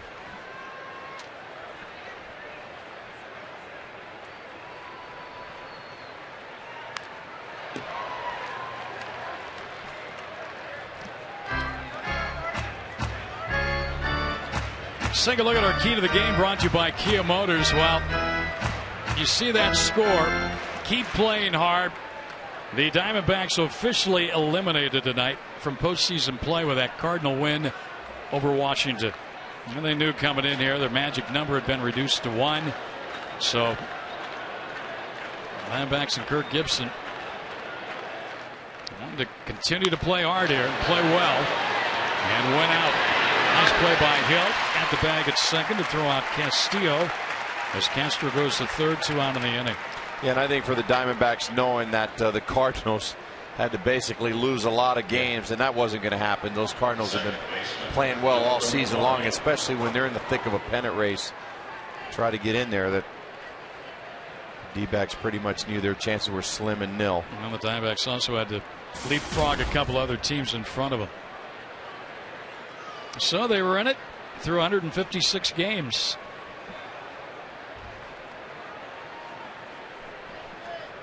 Here's Darwin Barney now, the number 8 hitter with that runner at third base open. Pitcher due up next. Cubs have got the bullpen up. And that is Manuel Corpus. Starting to loosen. Kennedy trying to keep it a 2-run lead here. Misses low and away, 2-0.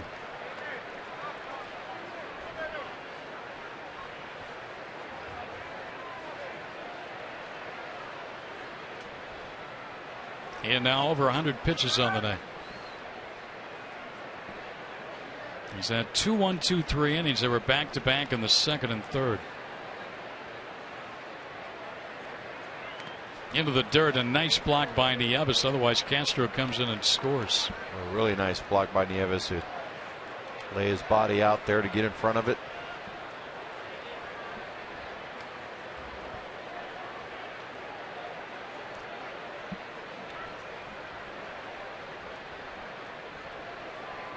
You got to think Ian Kennedy has kind of labored a little bit in this 6th inning. His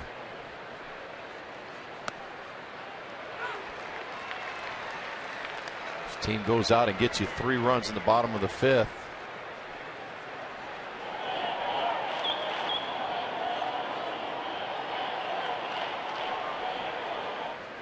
The 3-1. He walked him, his 6th walk of the night. I would think that might be it, huh? Gibby's gotten off his seat, comes out of the dugout. Kennedy will leave here. And we will come back with a new pitcher and a pinch hitter.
Brought to you in part by Mazda.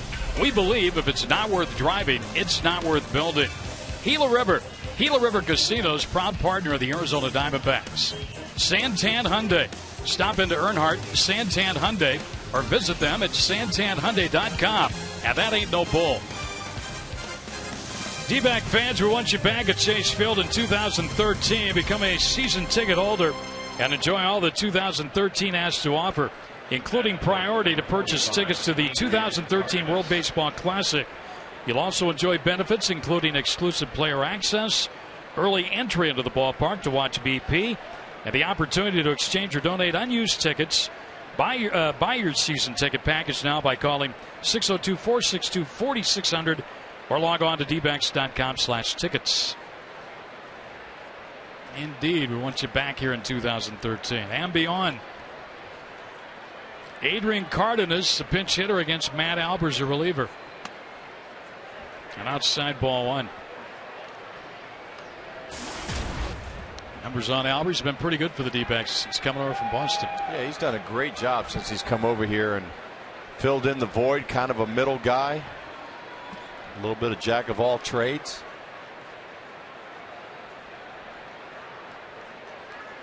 Tying runs on base. Ground ball to the right side. Bill's got it. Will throw to first for the out. In time. Albers comes on through his 2 pitches. Gets the 3rd out. Cubs get a run. Get a little closer.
Kiosk right here at Chase Field during any Arizona Diamondbacks regular season home game. Diamondbacks lead the Cubs 5-3. We go to the bottom of the 6th inning.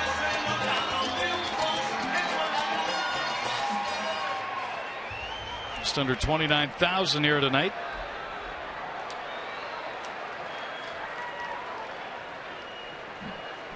Cubs have a new pitcher. NIEVES will be first up in the inning. It's Manuel Corpus, the right-hander, former Colorado Rocky.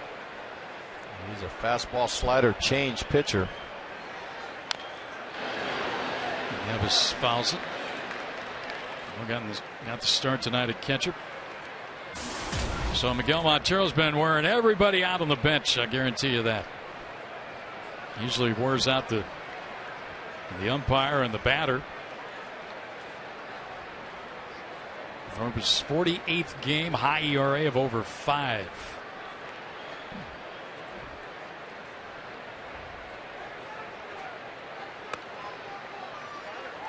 A ball and a strike. You talk about Miggy wearing everybody out on the bench. I think that's your job when you're an everyday player. You want to be such a nuisance in there that you force that manager to get you back out on the field, to get him out of your hair. Couldn't wait to get him back onto the field the next day. There's a tamper. Castillo moved to it quickly and throws him out at first base. Snatch play, 1 out. NIEVES got a start in Denver. Had a 4-8 game. Miggy said, I've been Wally pipped. He was ready to go. Not so fast, Miggy. I don't think anybody here is going to let you go that easy.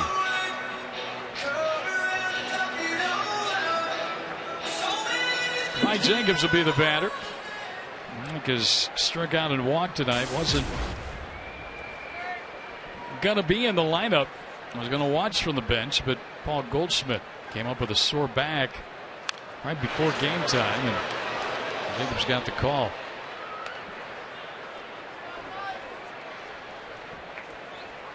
Jacobs just missed a home run down the right field line last time. It went foul.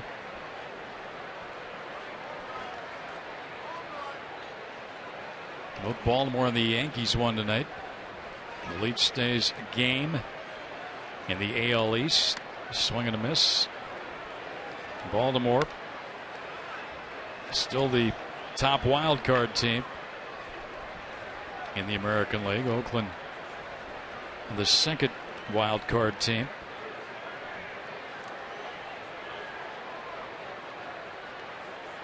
Things got a little tighter in the AL Central. Detroit lost. White Sox won tonight. So Detroit's lead down to a game. There's a drive to right. And a nice catch out there by Sapelt in right field to rob Jacobs of a hit. Well, that really was. I know Jacobs hit that ball on a line. Sapelt made a nice sliding catch. Well, he got a great beat on that ball. Cheating Jacobs already over towards the line.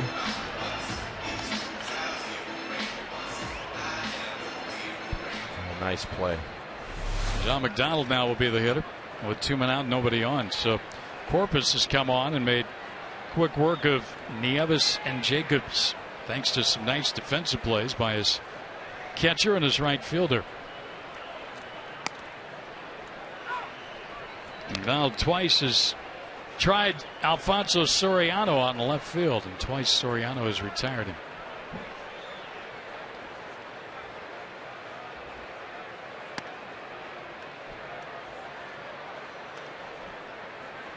That pitch just missed an in.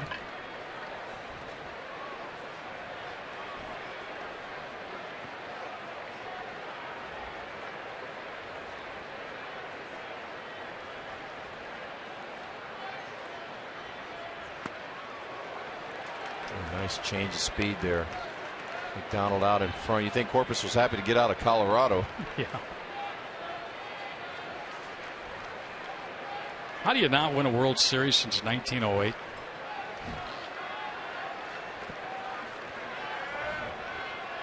I mean, you'd think you would run into one or two.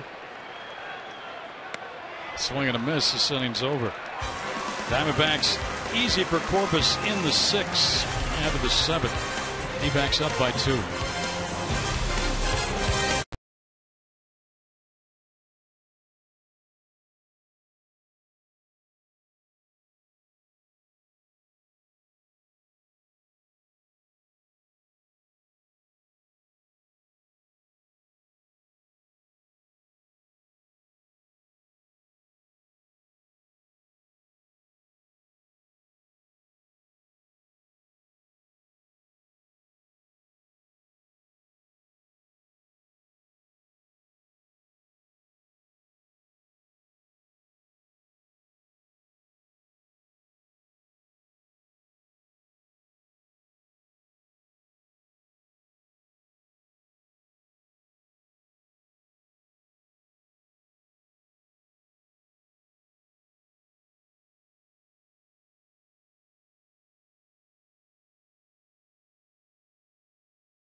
Tonight, Justin Germano goes for the Cubs, 2-9 of the year. Trevor Cahill looks for win number 13. And of course, that game at 5 o'clock.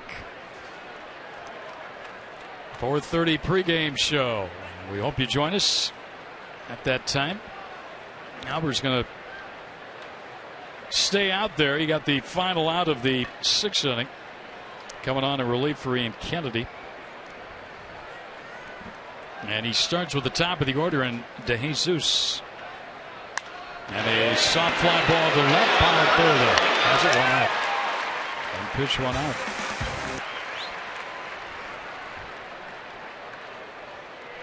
And now Dave Chappelle. By the way, last time Ian Kennedy walked 6 or more batters in a ball game was on June 26, 2010, when he walked 9 at Tampa Bay. And the reason we remember that, it was a night after Edwin Jackson threw his no-hitter against the Rays. And he was walking everybody. Ground ball to short. McDonald's got it. And he throws Chappelle out for the second out. And then Rodrigo Lopez pitched the 3rd game of that series. He walked 7. Just a crazy series. But that was, again, the series when Edwin Jackson threw the no-hitter at the Rays. You did that game. Yeah. I didn't have an idea until I looked up there late in the game, just like the position players after you've seen all those walks. Well, Edwin was like a pitch away from coming out of the ball game. A couple times. Albert's not throwing many pitches and getting outs. He threw 2 pitches to get the final out of the last inning. He's thrown 2 pitches to get 2 outs so far this inning. That was only his 3rd here. Anthony Rizzo is 0 for 3 tonight.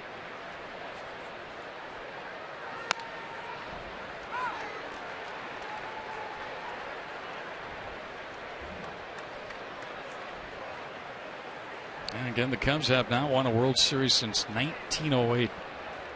They beat the Tigers. Down low. And that place continues to sell out all the time. Now, they were in World Series in 1910, 1918, 1929, 1932, 35, 38, 45, but they always lost.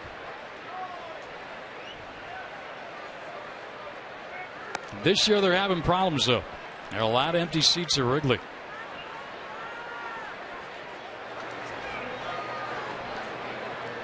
They got some selling to do to their fans again. And they're building everything around that young man, Starlin Castro. Their star shortstop, ball 4. Another walk to the Cubs, 7th of the night. Given up by Diamondback pitching. Left fielder, Alfonso Soriano.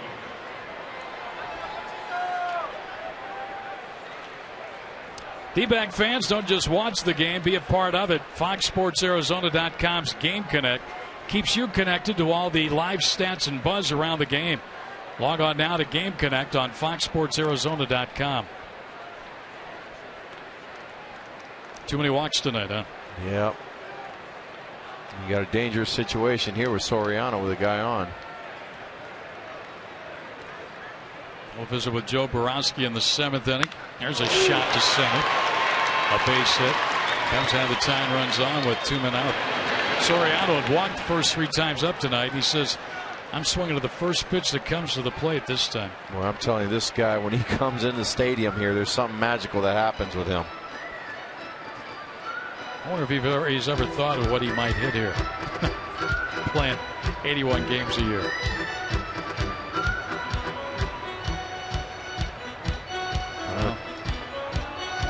Been a sleepy year for the Cubs. Yep.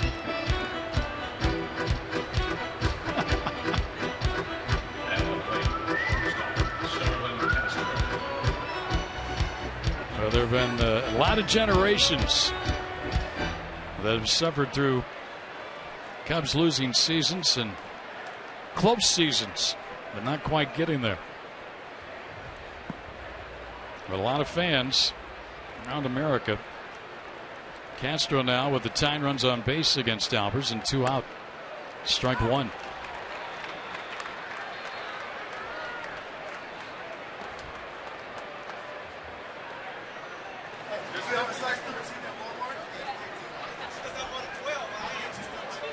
Castro tonight has singled, hit into a double play, and he's doubled home a run. How about those wigs?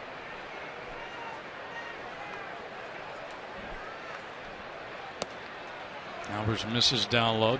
Diamondbacks have their pen up.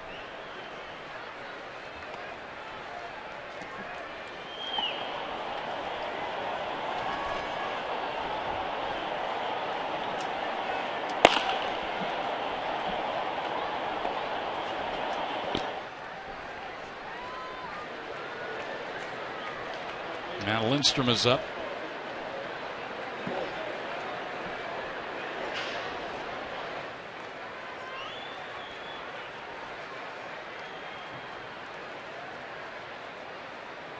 Swing and a miss. Got him to chase.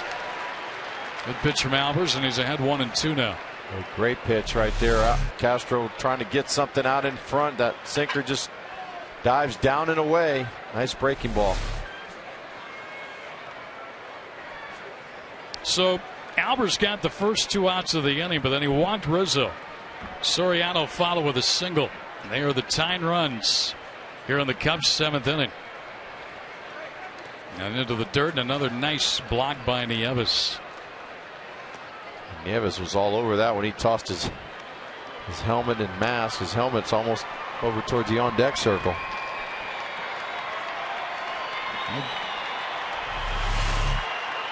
See the catcher, nice job by breaking down to block it. Not only that, turn his body in so that ball wouldn't deflect the other way. If it's going to be blocked, keep it toward the plate area.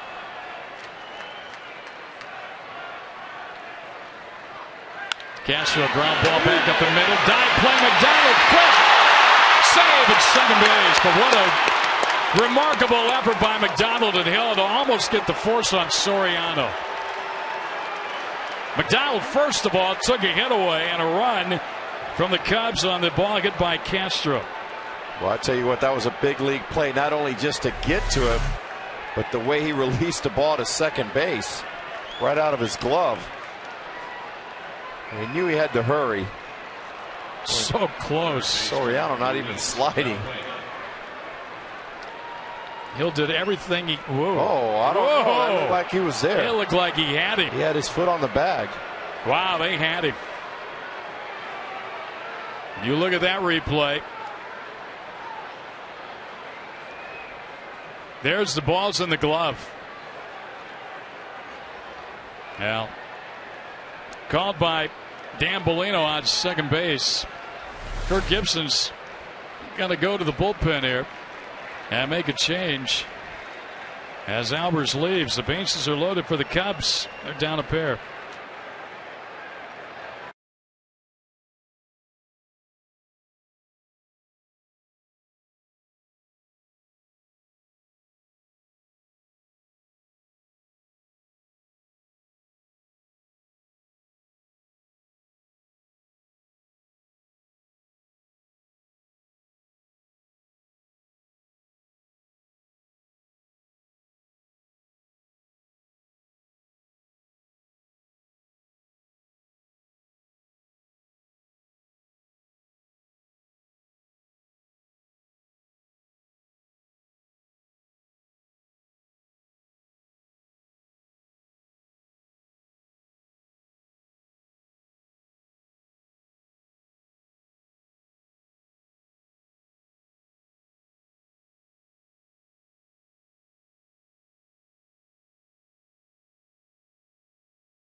Game that could determine playoff position. The Rays will take on the White Sox as Chicago looks to keep their playoff hopes alive. Fox Saturday Baseball Presented by MasterCard. Begins at 12:30 p.m. Pacific. There we go. Bases full of Cubs. Rizzo's at third. Soriano at second. Castro at first. 2 men out. Matt Lindstrom on against Luis Valbuena. Fastball misses away. Matty's got a good fastball. He's just got to try not to overthrow it and get it in the zone somewhere. Try to get some swings and misses here. Diamondbacks appeared to have had the third out at second base on a force play, but didn't get the call. Now it's 2-0 on the hitter. This is where you got to try to slow Matt Lindstrom down a little bit. Comes into this bases loaded situation a little hyped up. Wants to overthrow the baseball. Valbuena has a double tonight. 1 for 3.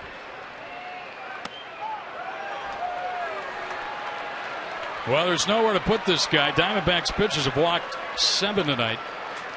And this is a 3-0 count with the bases loaded and 2 outs. He'll be taking, I'm assuming, 3-1. 94 miles an hour. He's got a good fastball, above average fastball.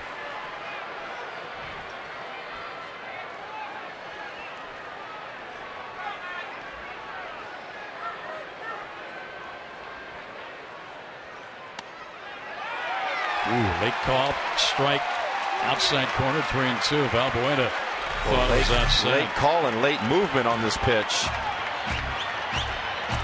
That fooled everybody. Hitter, the umpire. Valbuena batted with the bases loaded in the first inning and struck out. Here with the bases loaded in the 7th inning and strikes out. So Lindstrom fell behind 3-0. Got a borderline strike 2 and then whiffs Valbuena to end the 7th. Stretch time at Chase. D-backs still lead by 2.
Time brought to you by Miller Lite.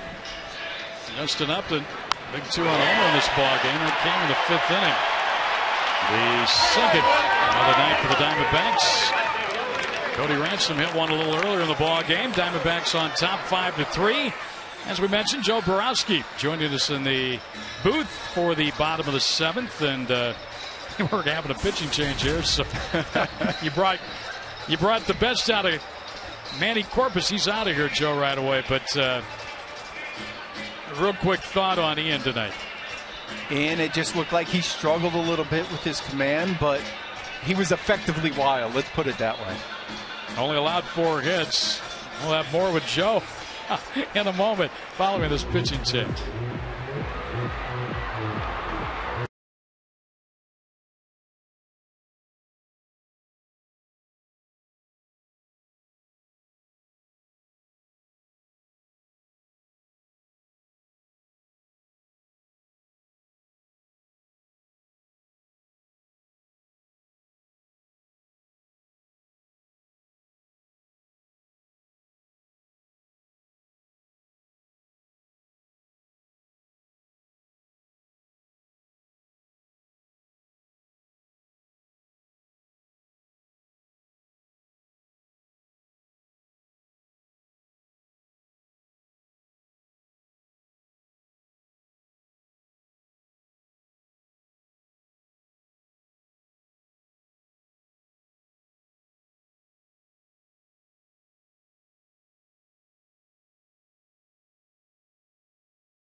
And before we were rudely interrupted by that pitching change, we were welcoming back to the booth Joe Borowski. It's been an interesting ball game. All the walks tonight by both ball clubs, actually. And you know the old story. You walk guys, and eventually some are going to score. Yeah, and this is not typical of Ian. Normally he goes out there, and he's very good with keeping his walk total down. But there were a lot of instances where he was ahead in counts and still wound up walking those guys. And this is just... it's a prelude to what has plagued him all year. He hasn't had that pinpoint command with his fastball like he did last year. It's kind of funny, too, because he got the final out. He struck out Valbuena in the first inning as par as batting error against James Russell, the new pitcher for Chicago. But he struck out Valbuena in the first inning after a couple of walks, and a hit had loaded the bases. Then he retired the side in the second and third. It looked like things were going okay. Then a walk. Got a double play and a double, but just one of those nights again. Yeah, it looked like right after that first inning that he had righted the ship and he was on cruise control. But come that fourth inning, he started getting into a little bit of the command issues again, and unfortunately for him, he wasn't able to get through the sixth inning because of it. Barn pops to the shortstop Castro to start things off here. Adam Eaton will be the batter. Banks can see some runs on the board here tonight. They've been playing long ball. They have 5 hits in the ball game. They've all been extra base hits, no singles yet. Yeah, you know, they figured we just want to get runs across as quickly as possible, and I'll take that any day. I'll take a couple doubles, home runs over a few singles. Those are what you call productive hits, right? Exactly. Making them count. Exactly. Well, you're out of it now if you're the Diamondbacks. No chance for the postseason. You've got 6 games remaining. You're 500 coming in here. And I would think your goal as a ball club would be to just try and win out, finish 6 games above 500. Well, of course, as a professional, that should be your outlook no matter what your record is, no matter what's going on. But I know also when I played, I set personal goals for myself, and I wasn't happy unless I gave everything I had to try and achieve those. So just because your team is out of the playoff picture doesn't mean you automatically go down to shutdown mode. And there's another point to that as well, is you train yourself to play 162 games, to go 100% all the time. If you try to dial that down, I think you're just inviting some type of injury because you're not used to playing that type of physical activity. How'd you like the Coleman mustache? Nice. Like that, huh? Real nice. See, he can pull that off. Talk about the role he's in. I mean, you know, he started the year in the rotation, went to the bullpen, now back starting again, never complains. I mean, inside it might be churning on him a little bit, but he came out, pitched a great game in San Francisco. Yeah, I got to think that inside he would like to have a defined role, but there's one thing that I can say, and I know most managers appreciate it. He's invaluable because he can be thrown in any situation, and for a manager to have that in their bullpen, not all teams have that where you can just give him a day's notice and he could start for you, or he could come in the 3rd inning, or he could come in the 8th inning and get you an important out. That's where his assets lie, and he'll find himself getting big league jobs because he's so versatile. Remember the game where he had to pitch for Joe Saunders? He found out during the national anthem. And that's what you want. You want someone who you don't have to give 3-4 days notice to do something. He's someone that you could just throw anything at him, and he's going to give you a good effort out there. And normally, it's a pretty solid effort. Both you guys know this. All your years in the big leagues, that 25-man roster, 1 through 25, everybody's valuable. Everybody. Yeah, and I think in spring training, the big thing that the managers and coaches have to stress on, especially players here in the Diamondbacks, be ready to go, because whether it's AA or AAA, and you've seen it the last couple of years here, how many young players we've brought up to the major leagues. So I think that's an eye-opening experience for everybody in our minors to know that if you're an A-ball this year, that doesn't necessarily mean you're not going to be in the major leagues. So you keep going out there playing hard, and you'll get that opportunity. He's drawn a couple of throws at first. We saw Wade Miley on the bench. He was a guy who, they got Eaton picked off. He's stopped running the pickoff. He might keep this going for a little bit. They bounce the throw. He's still alive. He's still alive. Now he's tied down by the catcher. I think as soon as he got picked off, he just needed to take off because he's fast enough, and you almost force that first baseman to try to make a hard, clean throw to second base. Well, you've talked about before what that runner tries to do then is get in the line of.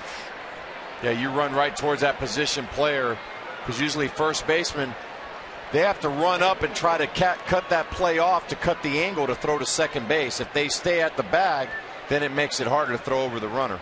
And pickoff caught stealing, the 15th for the Diamondbacks, which is tops of the National League. So one out, the base runner erased, and here's Pollock. Whistle kept throwing over there. Now that's popped up. And Rizzo, and first makes the catch for out number 2. Or out number 3, excuse me. That's quick inning. Joe, see you after the ball game. Looking forward to it. All right.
For our APS Energy All-Stars. How about the bullpen? Look at that ERA since September 4th. 1.88. They've been outstanding, and David Hernandez hasn't been getting a lot of work of late. Will come on here in the 8th inning tonight, and he'll face the bottom third of the order. Castillo, followed up by Barney, and then the pitcher spot. For the Diamondbacks, it's been Kennedy, Albers, and Lindstrom. Kennedy in line to win this ball game. The Diamondbacks can hang on.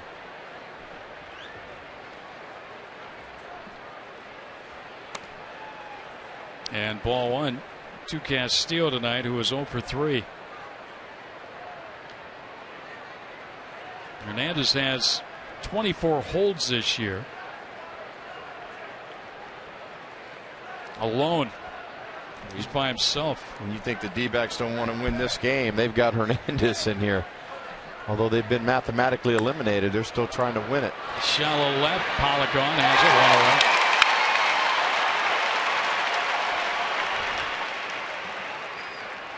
Let's update our Nissan text poll. Well, the Cubs lose their 100th game of this series. 81% of the fans say the Diamondbacks will sweep the Cubs and hand them losses number 98, 99, and 100.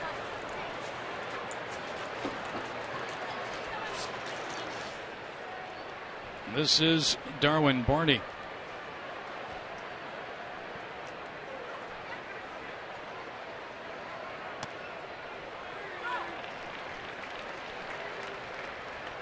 Game losers. She got a Sox cap on. I think that's Sox cap, isn't it? She's on the other side of town. Her team won tonight. They beat Tampa Bay. That's actually a big series going on this weekend in Chicago. A couple of teams still vying for postseason play. 0-2 on Barney.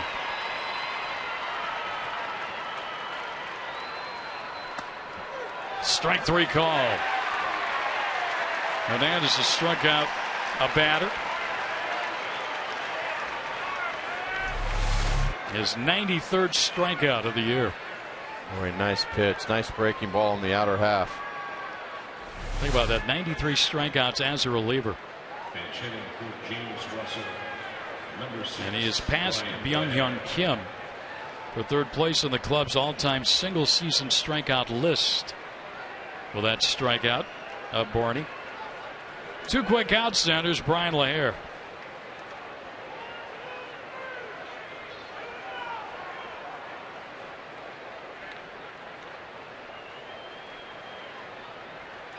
Foul, strike 1.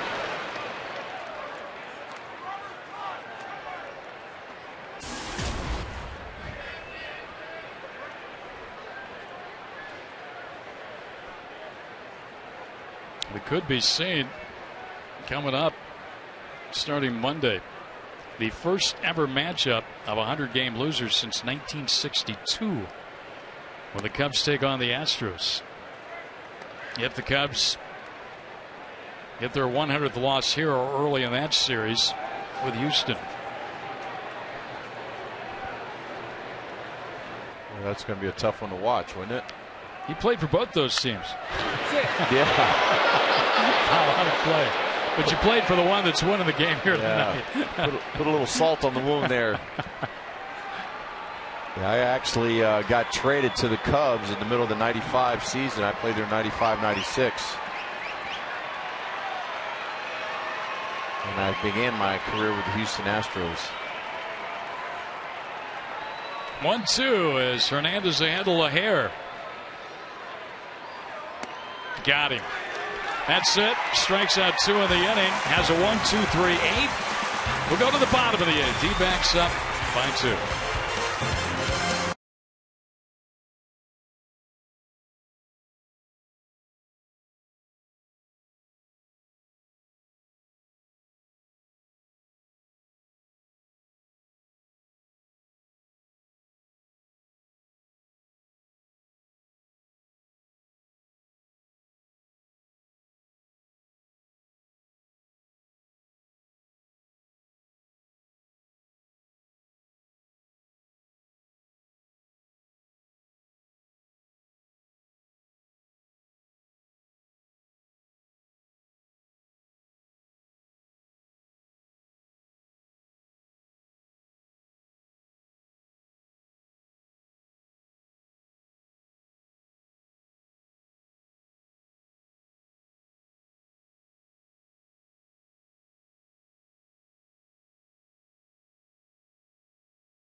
Cody Ransom.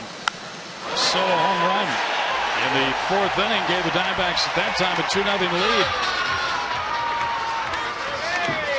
Cody's 5th for the D-backs, his 11th of the year.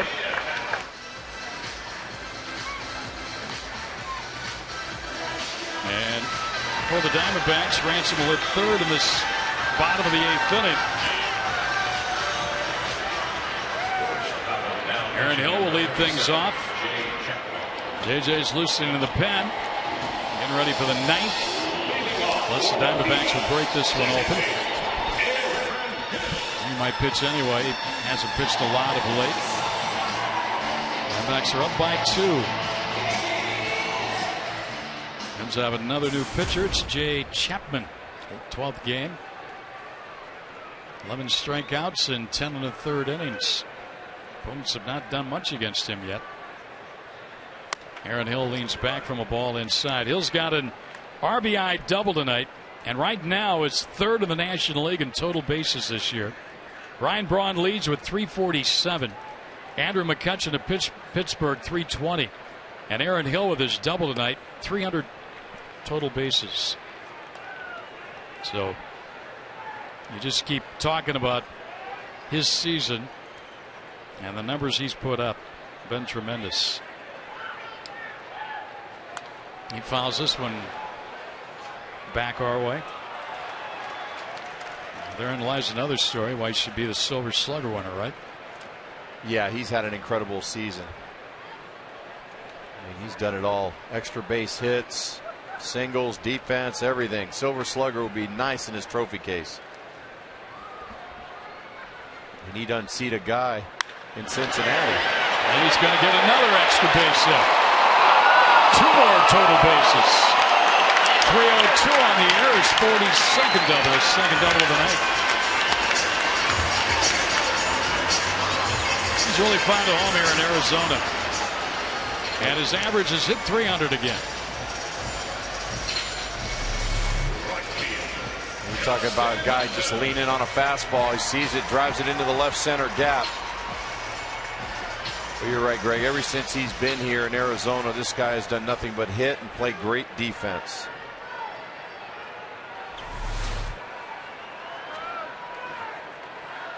Here's Upton now, who homered in the 5th inning, capping a 3-run 5th. He looks at his strike.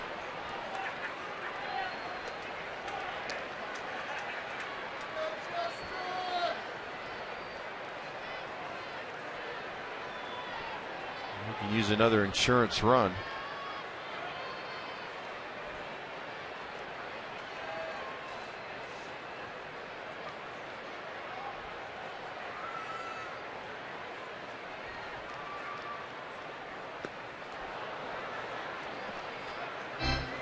Aaron Hill is familiar to the Silver Slugger Award. He won it with Toronto back in 2009. That year he hit 286, 36 home runs, 108 runs batted in, at 37 doubles. With the Blue Jays, he had 47 doubles back in 07 with Toronto. 42 now this year with the D-backs. Time is called. The catcher goes to the mound. Doubles in the National League. Diamondbacks have 2 of the top 3. Ramos Ramirez leads with 50 with Milwaukee. Paul Goldschmidt is second with 43, and Aaron Hill is tied with Joey Votto of Cincinnati with 42 two-base hits. A couple of second basemen getting together there. I mentioned that the Cubs are pulling hard for Darwin Barney to win the Gold Glove. You might have the Gold Glover at second defensively right now. And the Silver Slugger standing at second base with a double in Aaron Hill. Foul back by Upton. I'm still not discounting Aaron Hill from winning it, the way he's played. Yeah, and I think the Cubs are just looking for anything positive right now to try to find something, to find any one of their players they can say something positive about.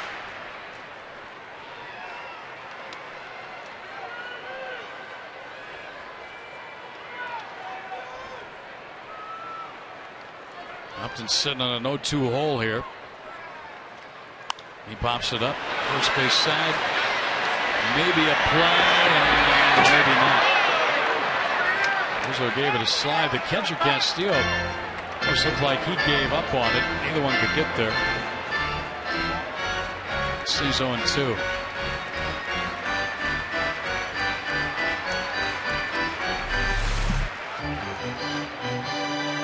Well, you see a right play right there in the camera well. A nice play by the camera guy just to shield everybody off. Out of way. Nice job. Kelly, nice job. It's the reason Kelly works for us there. Back up the middle. Center. Oh, nice play, Barney. Look at that play. And it gets by Rizzo. Here comes a run to score. Now let's see who they give the air on. Barney made that play. It looked like it was back up the middle and on through perhaps for Upton. Barney got to it through to first, but Rizzo couldn't help him out. Hill came in to score.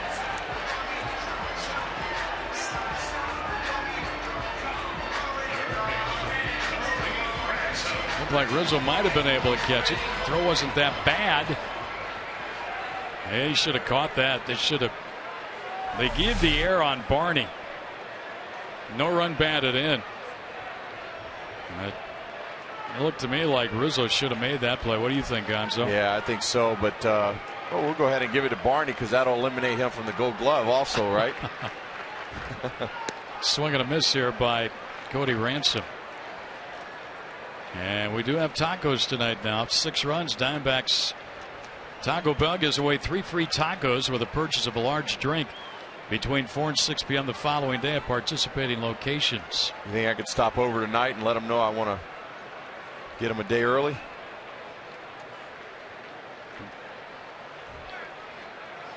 Throw to first, something gets back in. Barney was trying to break the Major League single season record today with his 142nd consecutive airless game at second base.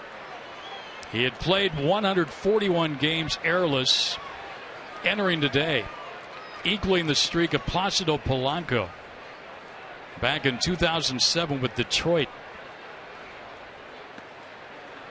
And they gave him the air on that.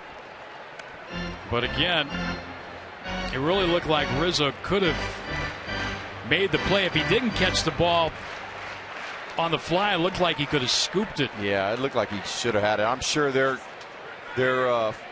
management's going to be calling the scorekeeper to take another look at it, especially with an opportunity to get a record. Yeah, the Cubs need a positive record these days. There goes the runner, and they throw it down, and it skips on into skips off of Upton or Barney. He'll get a stolen base. Will Upton? Let's look at that play again. He made a great play. Knew he had a tough play with Upton running down the line.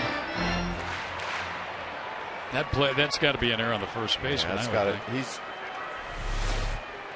Should have been an easy pick. That's short hopped. Barney had one error overturned earlier this year that he received. Yeah, the problem is more times than not when an infielder makes a throw, if it hits the dirt, usually that position player is the one that's going to be charged with an error. But don't they take into account how far he had to go? And I mean, everything there, even on a regular play. Yeah, you would think so. If Rizzo would have came off the bag and just blocked it, they would have just given it a regular routine hit. But once the run scored,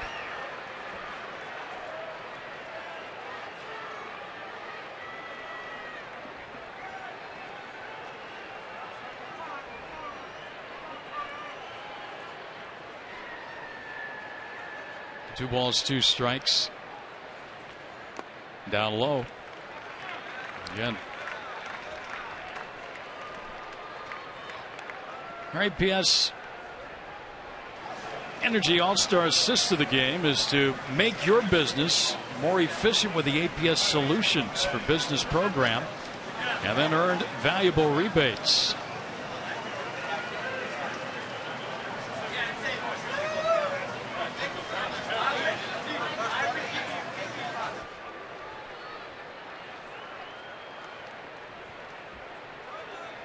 Swing and a miss. So Ransom retired here for the first down of the inning.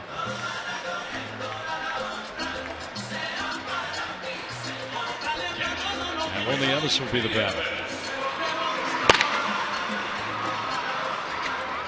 Jeff Beliveau, the left-hander on, working.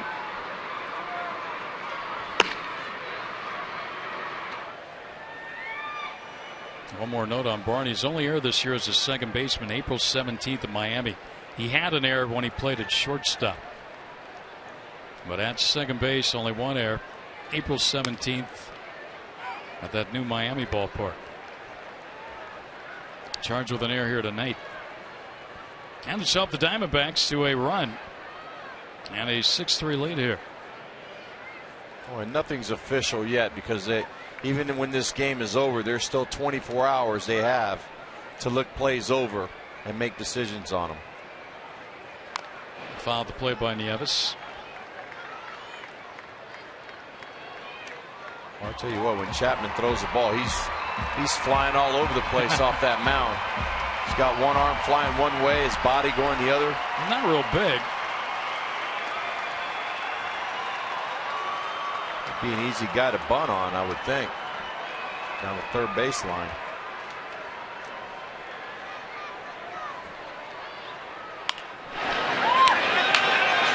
Castro the backhand of the throw in time for the out on Nieves.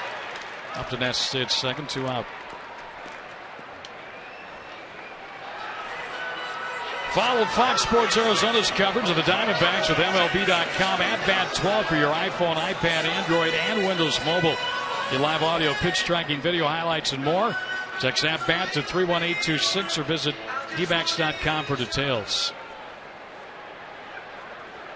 2 outs now for Mike Jacobs, who started at first base tonight. Paul Goldschmidt in the original lineup had to be scratched due to a sore back. They're going to walk him.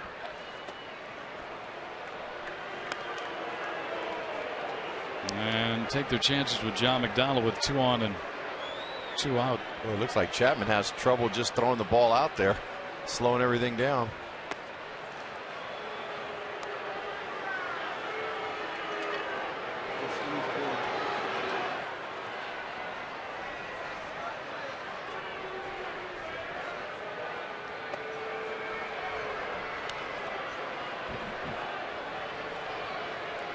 That was a good time for Johnny Mack to come up there with a big 2-out knock.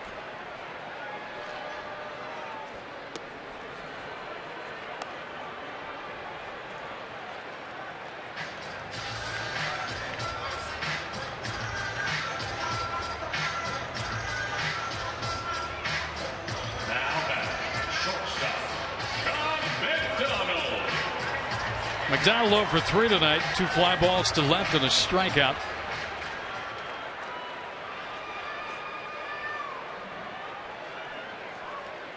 This is where you want to get a hit right here after the opposing team walks the guy in front of you, almost challenging you, saying, we don't think you can get a hit here.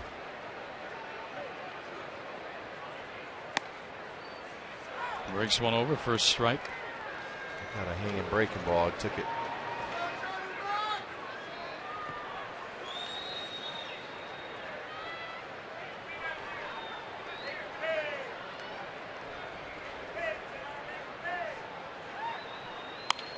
There's a hit.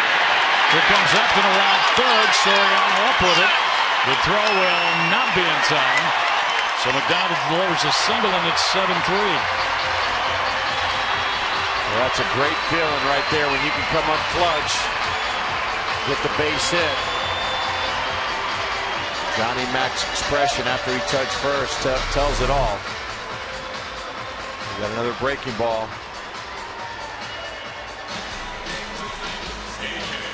These two have been good pickups, McDonald and Hill. Del Swim's going to go out and make a pitching change now. That's a good feeling. So we'll get a change here. Ryan Wheeler had been announced. We'll come back with more in a moment here at Chase, with the Diamondbacks now up by a 7-3 score.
bottom of the 8th inning for this 4-run lead. Our AT&T trivia question: last first baseman with 20 stolen bases in the season. Derek Lee, 21 with the Marlins back in 03. Former Cub also. So that's our trivia answer tonight. Well, my streak stays alive, right? Not getting that trivia. I don't think either one of us attempted one today. This is Jeff Beliveau, left-hander on the pitch. Ryan Wheeler had been announced, but instead it's going to be Chris Young, as KIRK Gibson was with his veteran off the bench as a pinch hitter, with 2 on and 2 out and 2 in.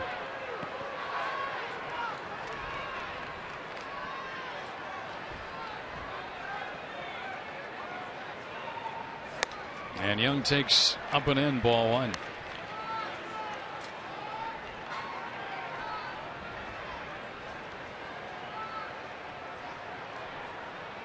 Young pinch hit in the ball game yesterday and had a 2-run single at San Francisco.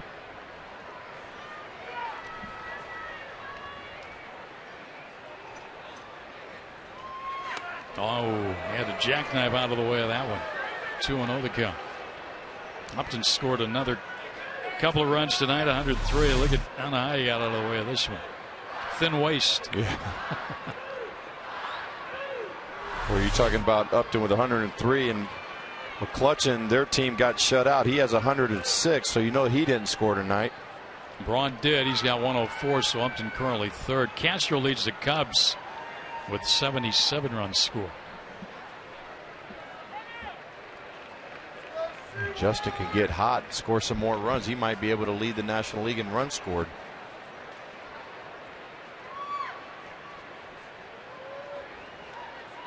CY looking for a big 2-out pinch hit.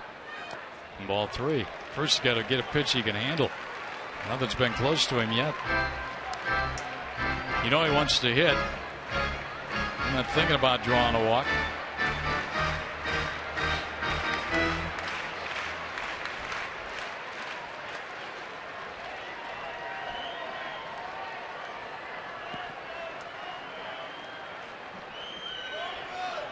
Fifth pitcher used tonight by the Cubs. Strike 3-1.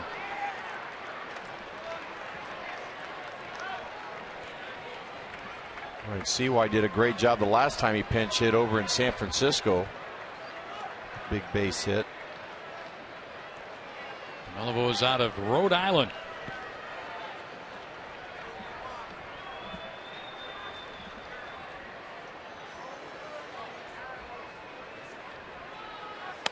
He walked him. They're loaded for Adam Eaton with 2 men out.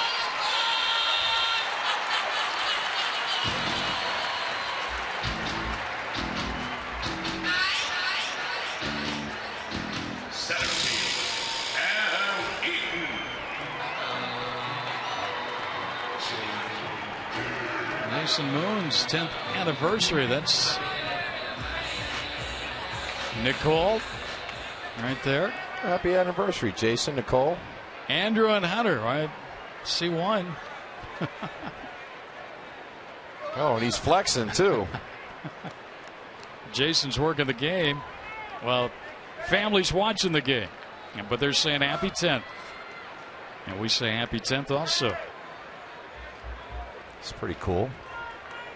And this kid showing his muscles off there in the stands. Good boy, Jason. Here with the bases loaded, Adam Eaton, and he takes a strike.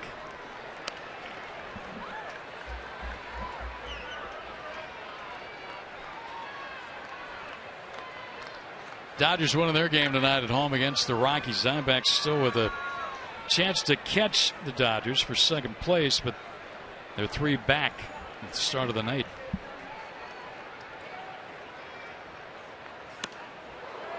Eaton leans away from that one. That one almost got him.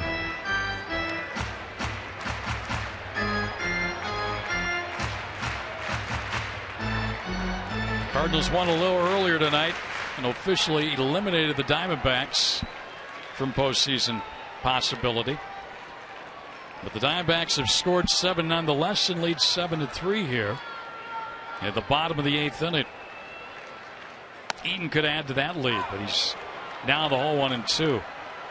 Adams got a couple of hits tonight, a run scored.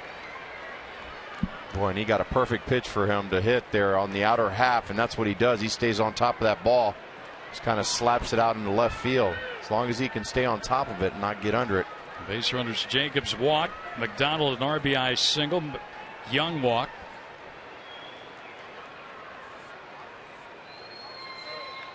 And a foul back, upper deck.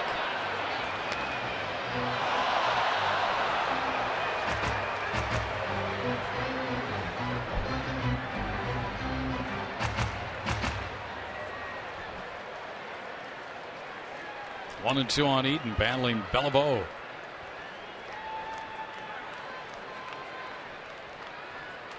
They're a great hockey player named Jean Beliveau. Foul back again.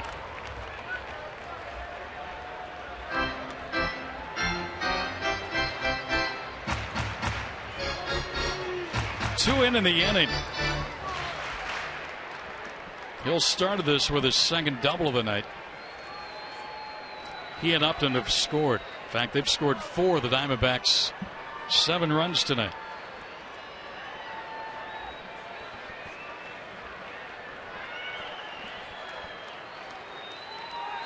And a tapper off the save at first. Everybody's safe. Off the pitcher's glove. He thought it was coming back, I think, a lot harder than it was at him. And it deflected off Belivau's glove. Castro did everything, but there's no way he was going to get Eaton. Another run in. It's 8-3. No chance. He was going to try for it, but he knew he almost had no shot at all. Yeah, he probably should have been caught, but your reaction time as a pitcher, that ball's coming right back at you.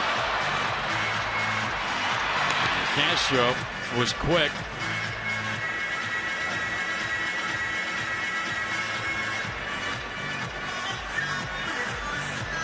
Save at first. Third hit of the night for Eaton. Well, this is why we like September baseball here. A lot of tutoring out there, talking to pitchers, going over situations. No pitching change, though. That's what we like about September baseball. You do get a lot of those in September. A lot of pitching changes. A lot of matchups. AJ Pollock now will bat.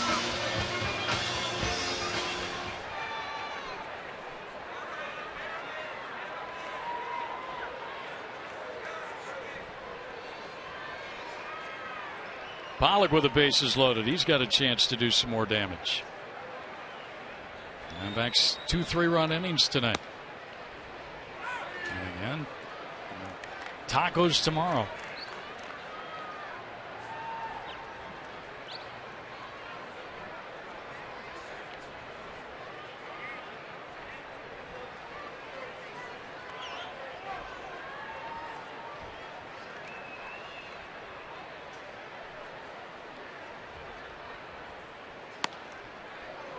And 2 on Pollock.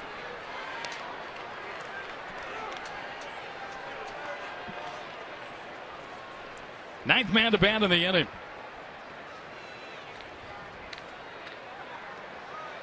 Diamondbacks now have 8 runs on 10 hits.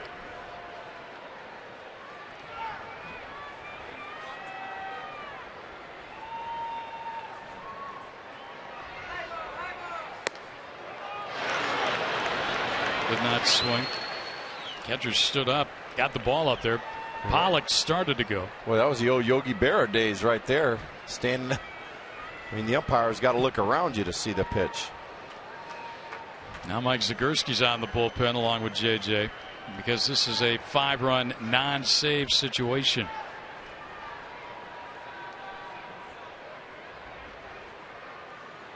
Swing and a miss. Well, the Diamondbacks leave as many on in this inning they let on the whole game. They have 6 in the game. We have a no-hitter to show you when we come back in Major League Baseball tonight. Stay with us.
16th no-hitter in Cincinnati Reds history. Homer Bailey, no-hit the Pittsburgh Pirates.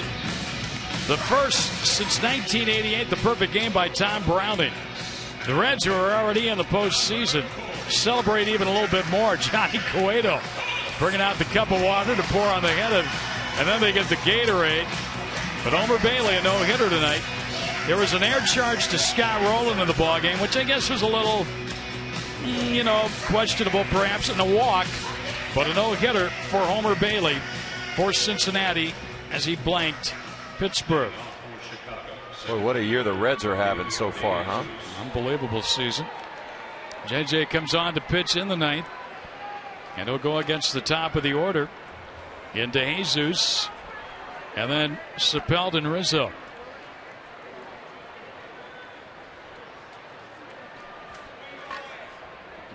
DeJesus 2 walks tonight and a run scored. JJ comes out and pumps in a strike. D-backs got 3 in that 8th inning.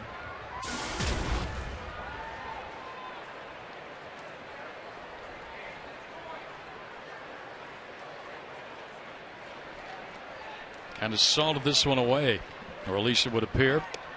Way to the backstop.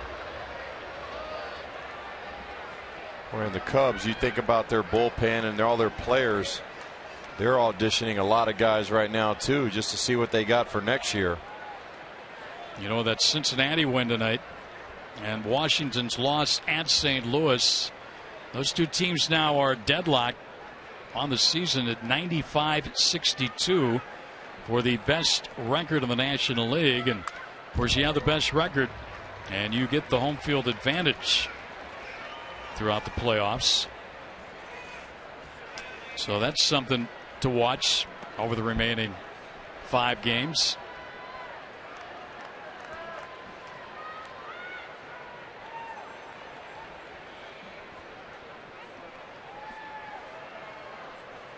For JJ, it's 55th game. He's lowered that ERA to 2.98. Ground ball is short.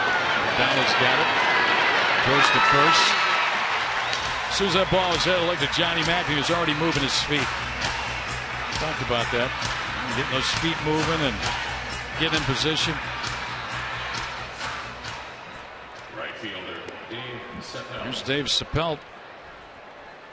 Well, looks like the Cubs are going to be 0-17 against National League West teams on the road.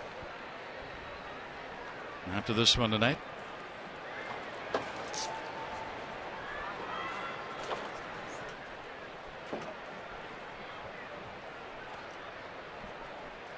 Which is the number that Sapelt wears.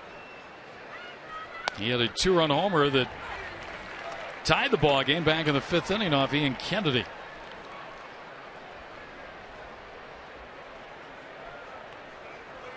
$17 right there in the purple.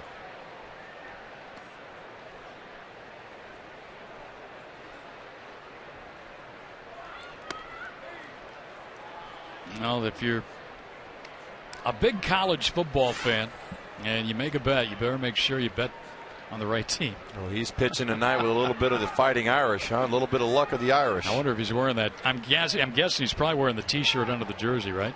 Right. We thought he might come into the Notre Dame fight song, but he did not. 1-2. There's Pat. Yeah. He's pretty proud today.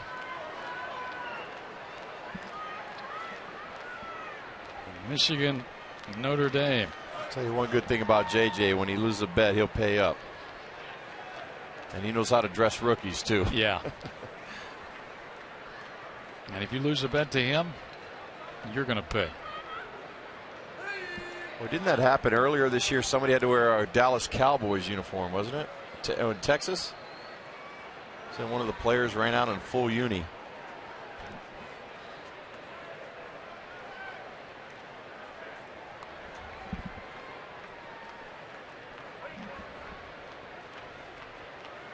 Swing and a miss. 2 outs here in the 9th. Diamondbacks about to go a game back over 500.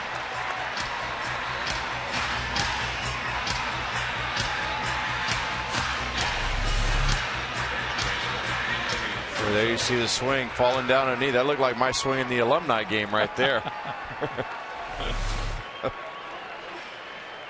Here's Rizzo now. Last chance to keep it going, to pass the baton over to Soriano.